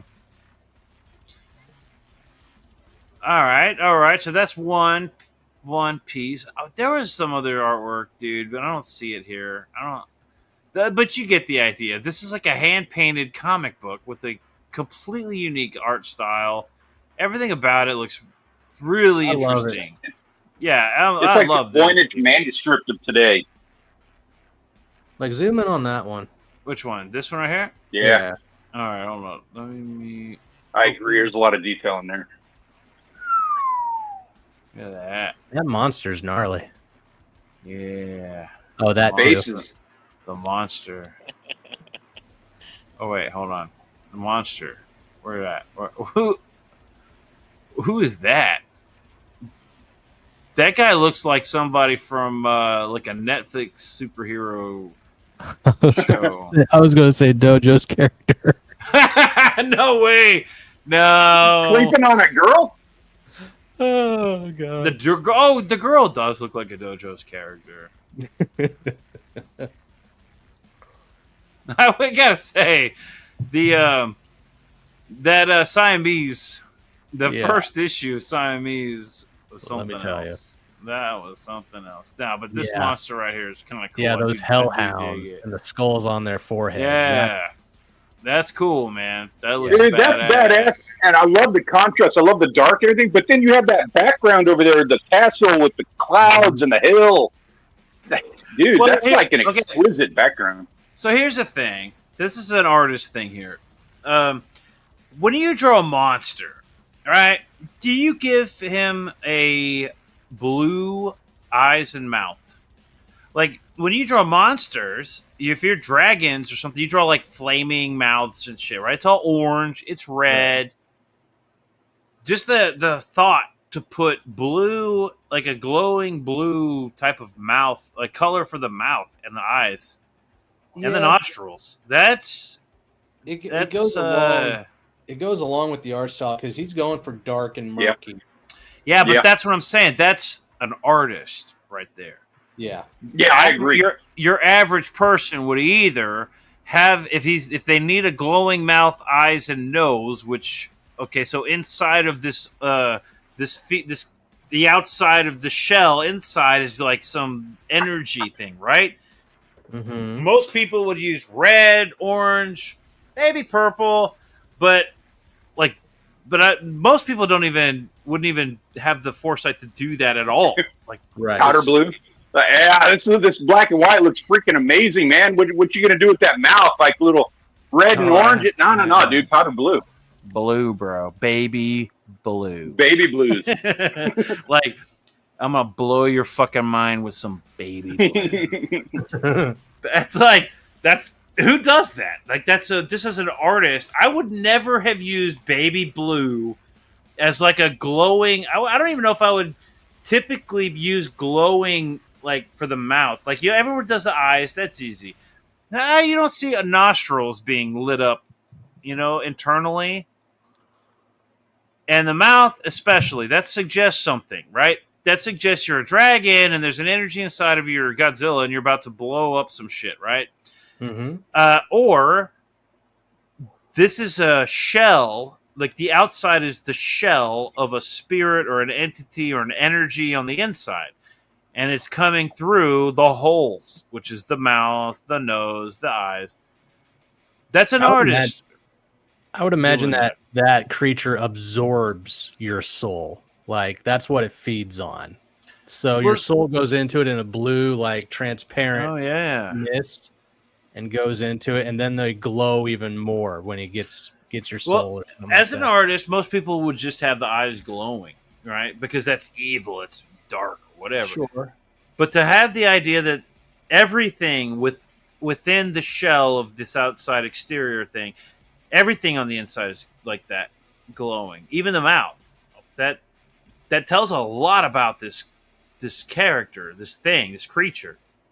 It tells a lot without saying anything. That is art. And it's so subtle in a page that's like this. This is a double page spread. That says a lot right there, man. Shanth Enjeti is a true artist. Bro, check out the cemetery to the right.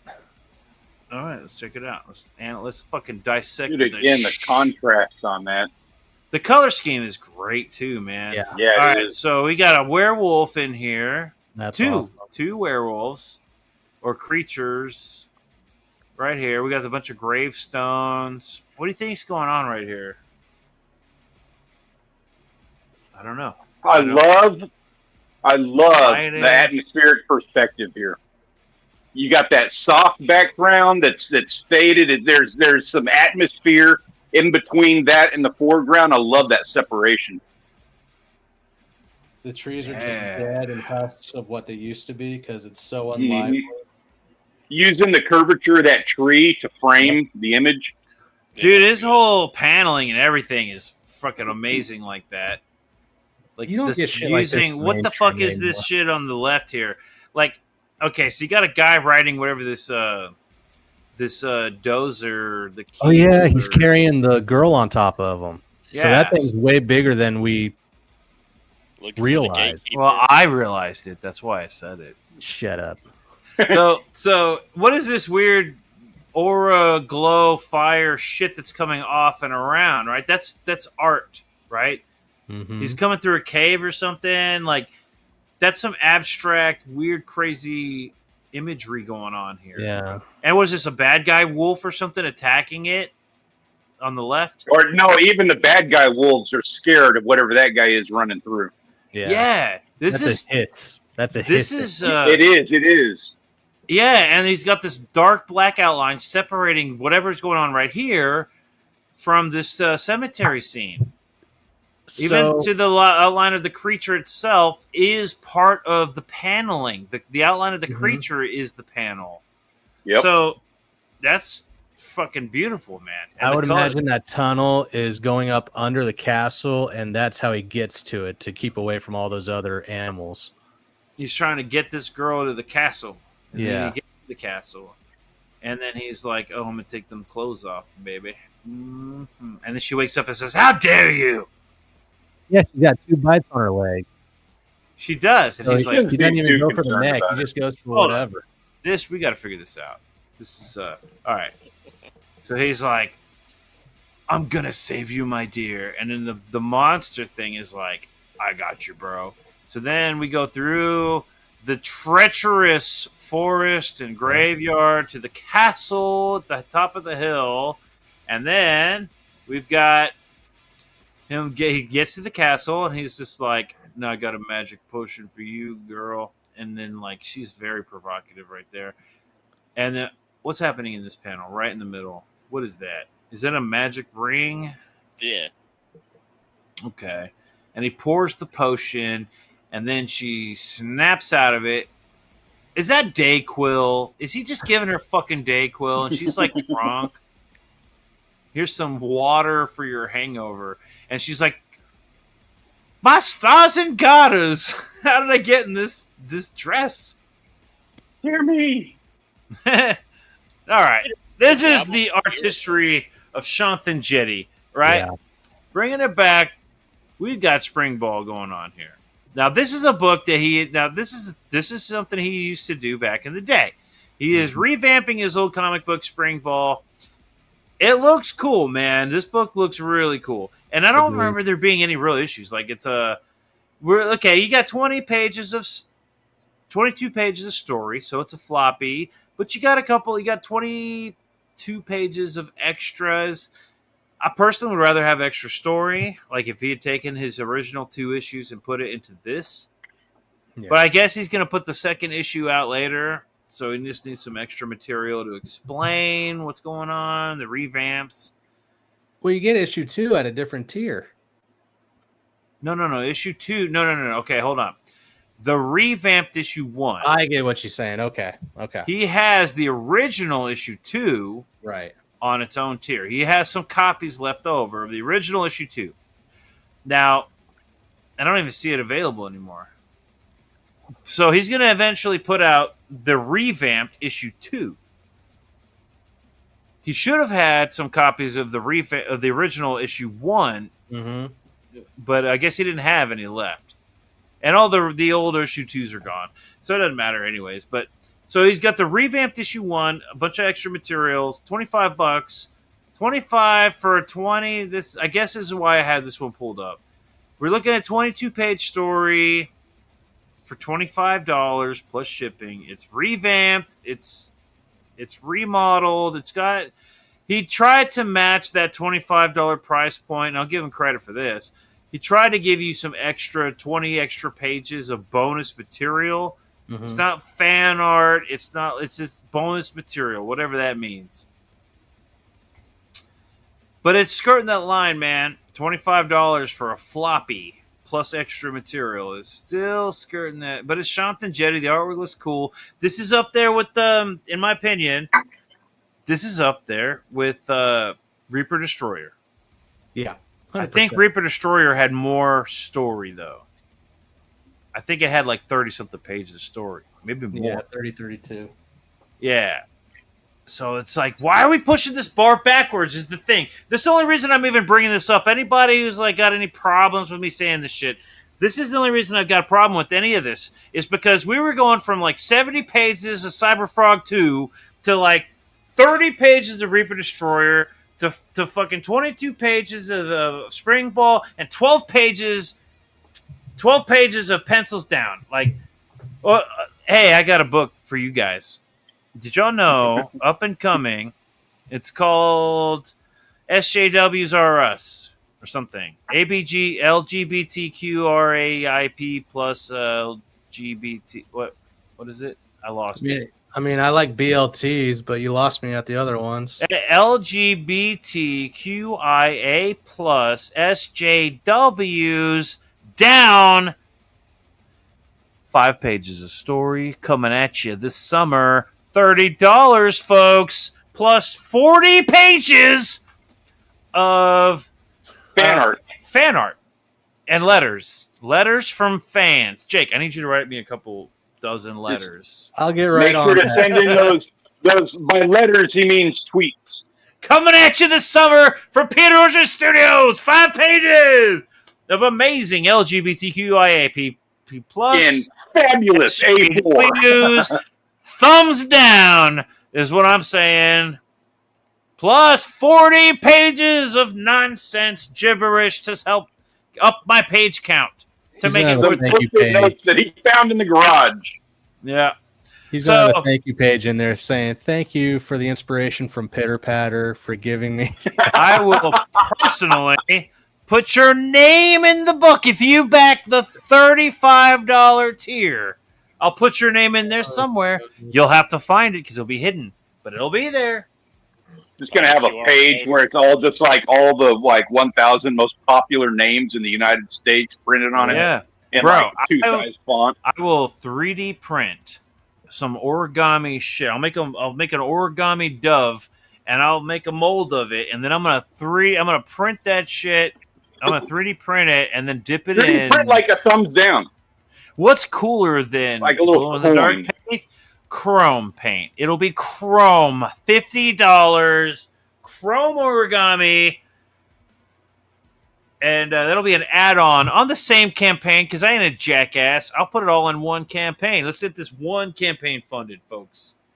5 pages. Just for you. And if you don't fucking back me for fucking $60,000, I'm never going to quit my job. Ah!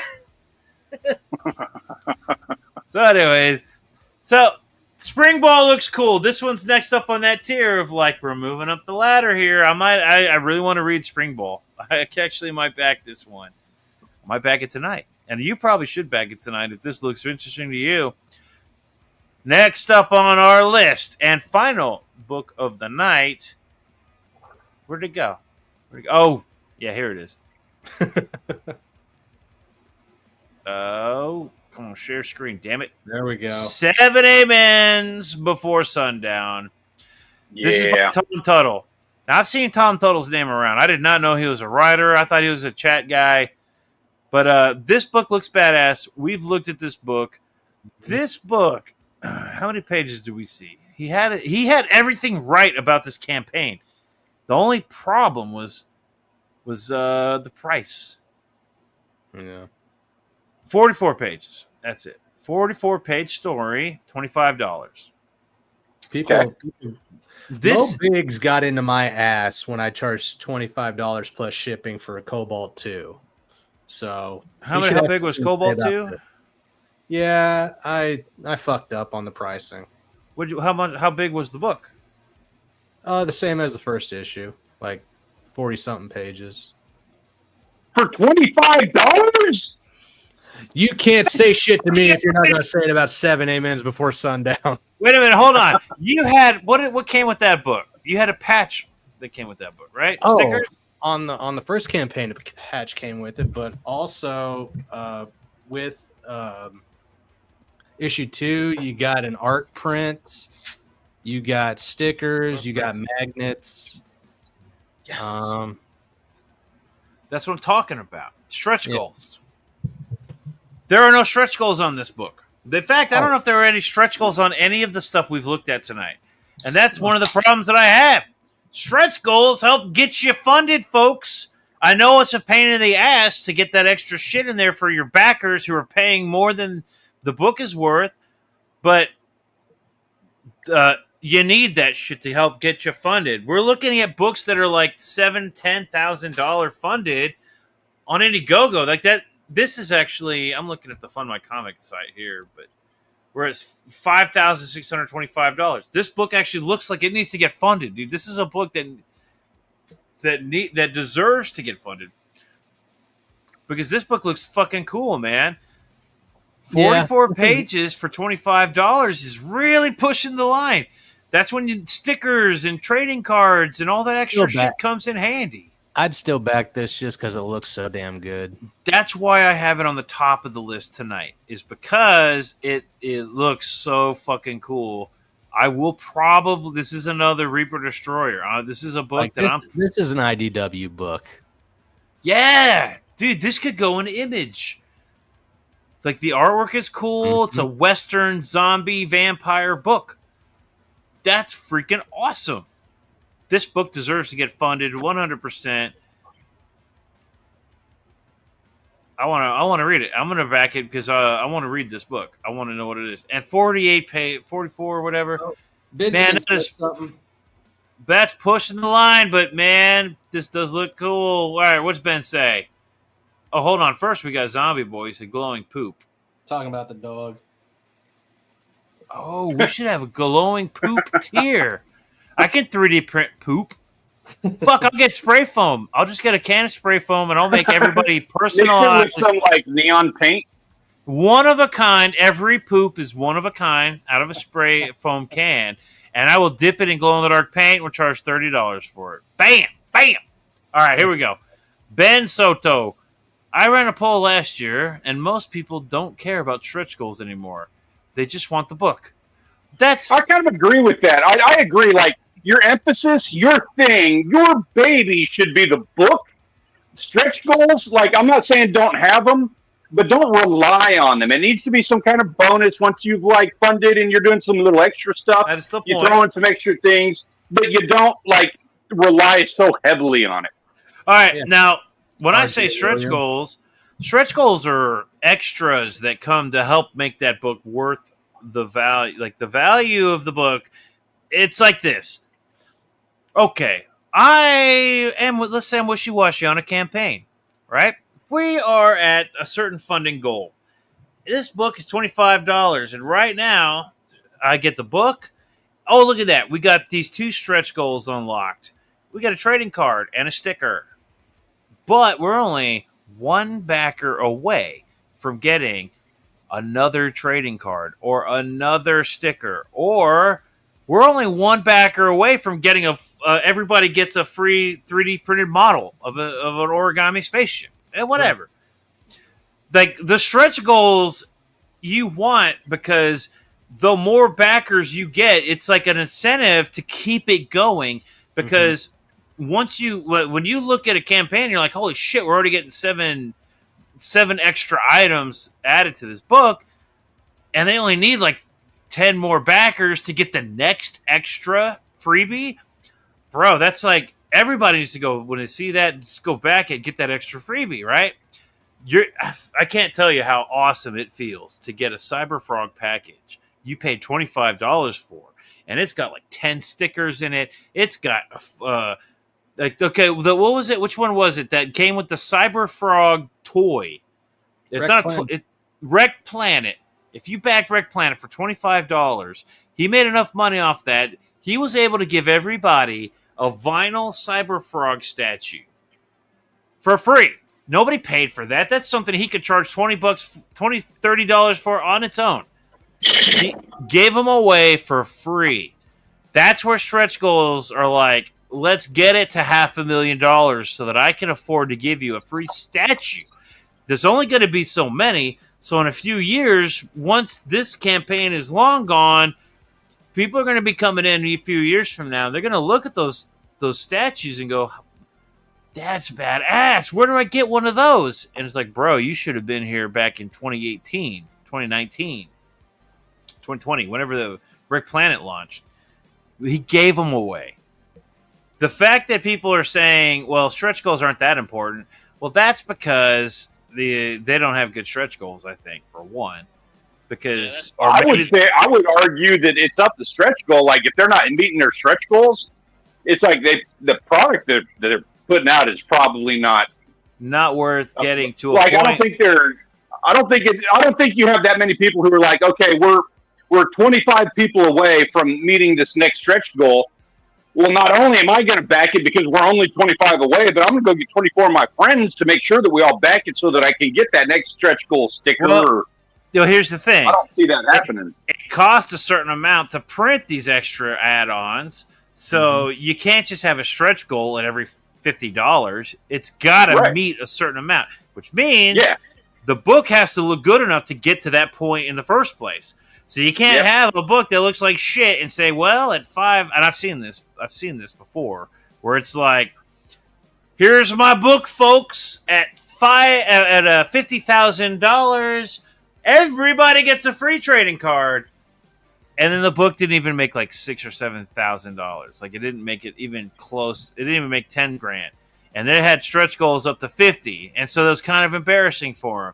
So then there were people that were like, okay, maybe I'll have them unlocked and I won't announce what it's going to be until we get close to it.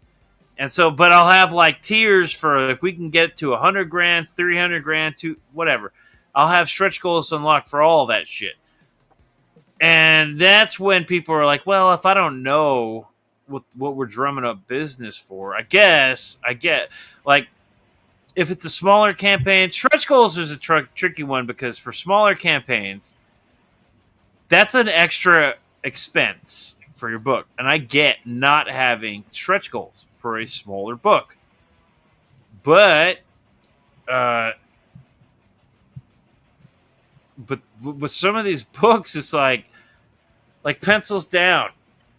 There's no stretch goals. Mm-hmm. But they're getting funding almost solely from the support of big creators. Mm-hmm.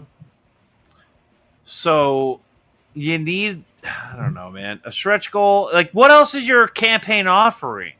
If you don't have, if it's a gimmick, if it's just like we're supporting Justin Belmont, that's fine. Support Justin Belmont. Back his book.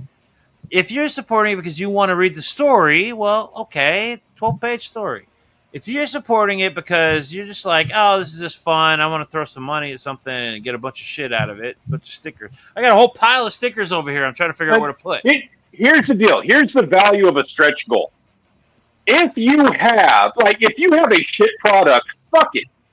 The stretch goals, they're not going to do shit for you. If you have a really rad product and you have people, like you have the hype squad going and people are getting into it, then when you have stretch goals, that's going to, like, you already have a fervor going. That is going to, like, put you on the next level of hype, of excitement, of all of the stuff going on with it.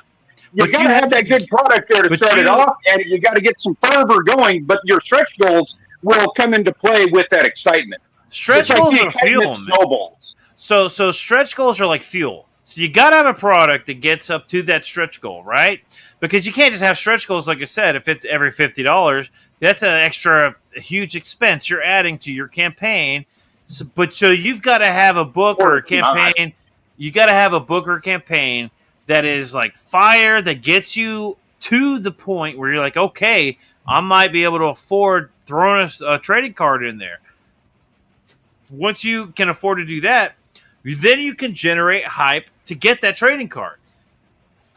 There are campaigns where it's like, there's not very many trading cards. It's like, okay, you get a trading card, everybody, for this campaign.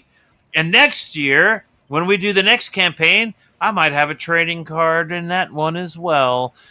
Nobody wants 2 trading cards for a campaign. People want a set of trading cards. I got a whole binder full of fucking Cyberfrog trading cards. I got like over 100 Cyberfrog trading cards in there, right? I got like some doubles. I've got some misprints. I've got some shit that I like to think might be worth some money someday. I got the Chromium cards. I love those trading cards. I've got campaigns like Graveyard Shift. There's not many of them, but they're out there, so you kind of want to get them all.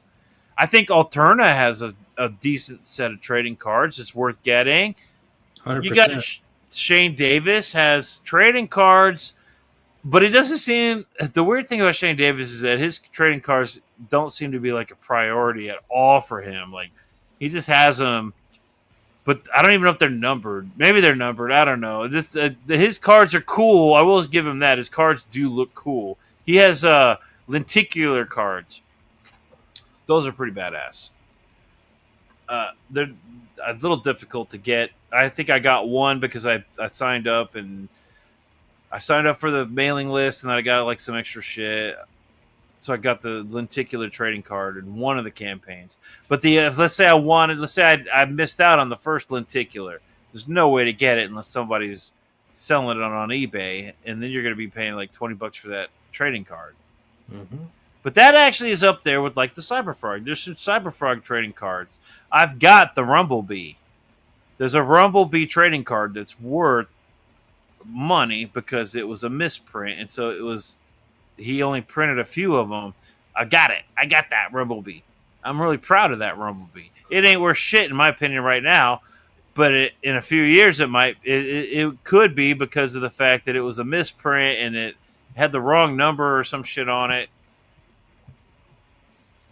I like that fucking card. Let's get back to the 7A men's. This story looks cool. This story is a 40-something page story for $25. Like I said at the very beginning of this show, I can go pay $25 to get a fucking omnibus at the comic book store. A lot of these crowdfunded books, unfortunately, are not on par with a lot of the mainstream omnibuses. This book might be. You know what I mean? That's where the $25. What am I getting for the $25? This is the whole talk that I'm talking about from the very beginning. You might support somebody because you like them. You might like the idea of their book. You might like the artist. Support it. If it's worth the money, people will pay for it. This book looks cool. The art looks cool. Everything looks cool about it. I think this book, it's 44. Why? I don't like that we're pushing our page count down and charging $25. I don't have a problem with. Don't get me wrong. None of these books I have a problem with paying $25 for. I have a problem with what I'm getting for that $25. 44 pages of story, that's pretty good. But for $25, I can go get a graphic novel. Mm-hmm. Out of everything we've looked at, though, tonight, this book is definitely the most worth the $25 price point. Best bang for your buck. The best bang for your buck. I think you've got the Graham Nolan cover here, so it's got a hint of collectability because it's fucking Graham Nolan, right? It looks cool. This cover looks badass. The story itself looks cool. Of course, you got Peter. What is this? The Peter Gilmore cover, which looks badass too. But it's not Graham Nolan. This is like the classic. What would you call this style? It's like that Western Red Dead Redemption. Kind of like that. Yeah, like who's that guy? Like Robert Rodriguez style. Like This George is a Romero. cool cover, man. And George Romero, That's a good. This Graham Nolan, like when you think Graham Nolan, you think, oh, I want to see some Bane or something, bro. This is just a silhouette. This is or an anti-silhouette or whatever. But it says it all. This is the zombie. What was that big the big zombie movie? Dawn of the Dead. Walking Dead. No, damn it, dude! The fucking the zombie movie. No, before that, Night of the Living Dead. Damn it! I'm sorry, dude. Dealing with like my brain at this point in the day, my brain is completely shit. Maybe this summer I'll have a little bit more like gusto with. But anyways, the Night of the Living Dead is what I'm thinking of. This is like Red Dead Redemption, Night of the Living Dead kind of cover, and it's Graham Nolan, and it's like, in my opinion, when it comes to Graham Nolan, it's a low effort cover. But it is a fucking solid cover. Yeah, it's still well done. Yes, like he did his job. It doesn't matter if he put a whole lot of effort in like detail or whatever. No. This cover nailed it. This looks badass. It's a Western. It's got zombies, vampires, I think, because from what I can tell, I see vampires, and I'm pretty sure there's zombies in there too. But this looks like something that should be in Image comic books right now. Mm-hmm. This looks like a fun story. I would totally back this book. At $25, I don't think you're gonna be disappointed, man. And it's Tom Tuttle. I didn't know Tom Tuttle was a writer. I didn't know anything about Tom Tuttle. But this concept looks pretty fucking solid, dude. Mm-hmm. And he's got a good artist working on this book. Who is the artist, by the way? Who's working on the interiors? Do we talk about that? Who's the artist on the interiors here? Where does it say? They didn't say anything about it, I don't think. Christian Rossi? Is that who did it? I see on the I see. Here's what I'm saying. Benjamin This said is- Christian Rossi. But this is the Peter Gilmore cover. Does it say Peter Gilmore on here? By the way, Tom Tuttle. This picture needs to have Peter Gilmore's name attached to it because I'm pretty sure this is a Peter Gilmore cover. But it says Tom Tuttle, Christian Rossi. I'm assuming Christian Rossi is the artist. 78 minutes before that, until death to the part of sedition. Reading about it here. Written by Tom Tuttle with stunning black and white art by Christian Rossi. There it is, right there. 44 pages.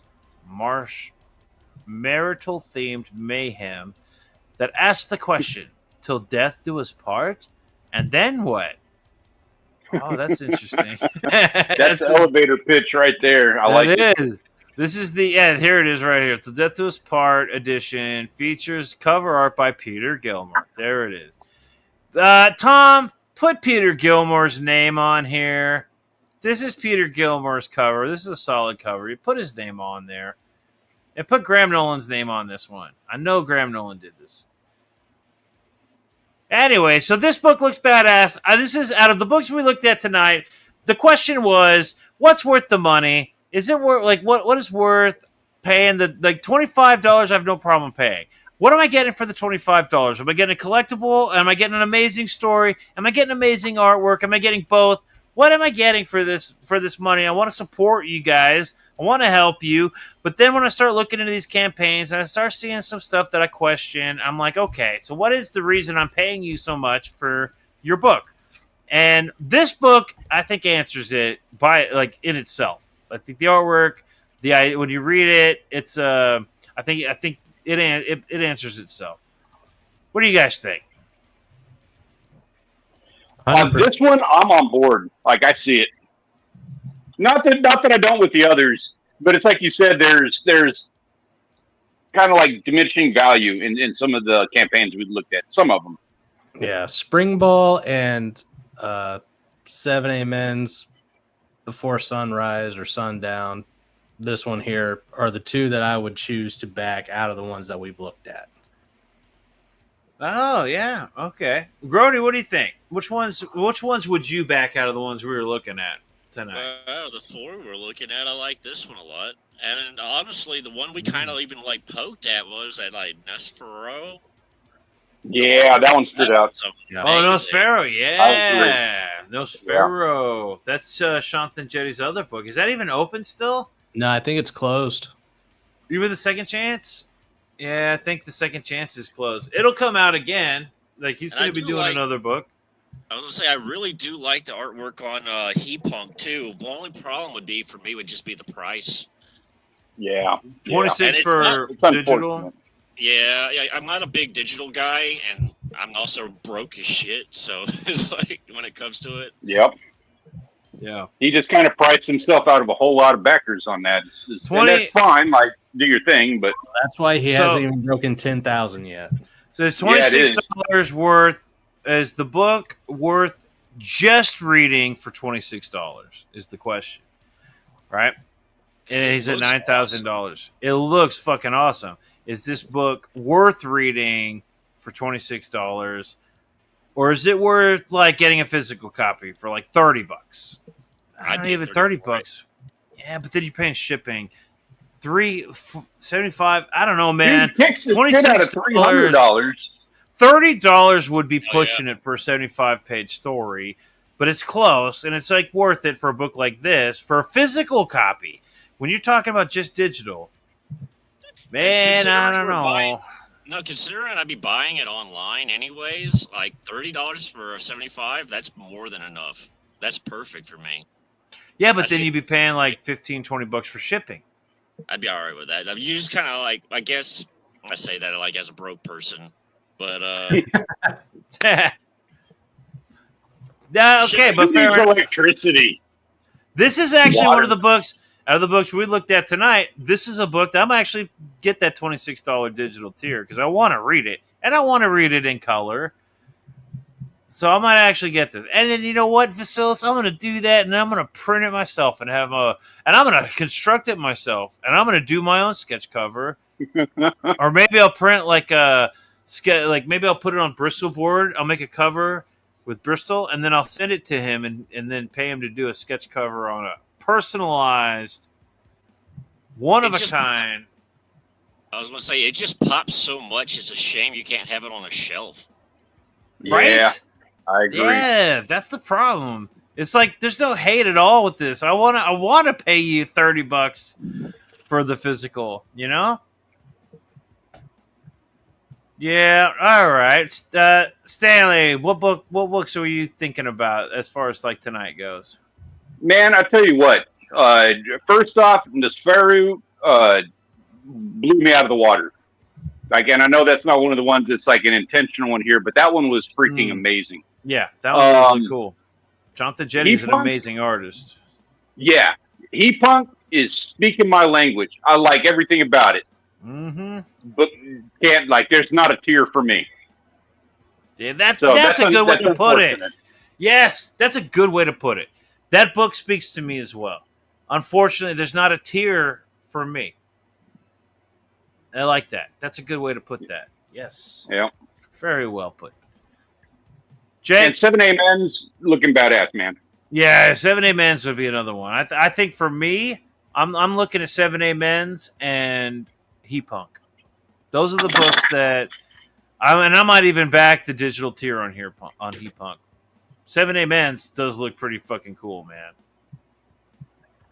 Jake, which ones did you say? Did you already say? 7A Men's and SPRINGBALL. Yep. Those are my go-to. So that's that, guys. I already backed SPRINGBALL, so all I got to get is 7A Men's. We got Ben in the chat. He says, Christian did Voidwalker, Trespasser, and King Cryptid for Alterna. That's right. Yeah. That makes perfect sense because I have Trespasser and I have King Cryptid. And I might even have Voidwalker. Thinking about it, I might even have Voidwalker. Yeah, I love the artwork. Well, guys, tomorrow night, we're going to be over on Jake's, right? We're going to be on your channel. You got a show lined up for tomorrow. We're going to be over on Bionic Bro's channel. And a link for his channel's in the description. Aw. Anybody want to say anything extra? Jake, you want to say good evening? Stanley? Yeah. I'll say, don't forget to put your don't do drugs, kids. crusty socks in the washer tonight. Stanley, what do you think? I'm a little bit amiss here, but I tell you what, I know that Guest, he had a thing in the private chat that he really wanted to talk about. It was a really important note. Guest? Oh, shit, I missed it. Oh, what did we say? Oh, thank goodness. It's about time it got back to me. Now I can finally bring up the point I've been wanting to bring up this whole stream. All right, and here it is. All right, let's hear it. Oh. What is it? You interrupted him. You forgot. I got to go back and check it I'm again. sorry. I didn't mean to do that. Okay. So what is it? I forgot. Brain fart. Hold on. One more minute. Well, I'm giving you the time. I realized the last time I cut you off on accident. I didn't want to do that this time. Oh, okay. If that's the case, I can finally express Now get out! And I'll tell you when I want you back!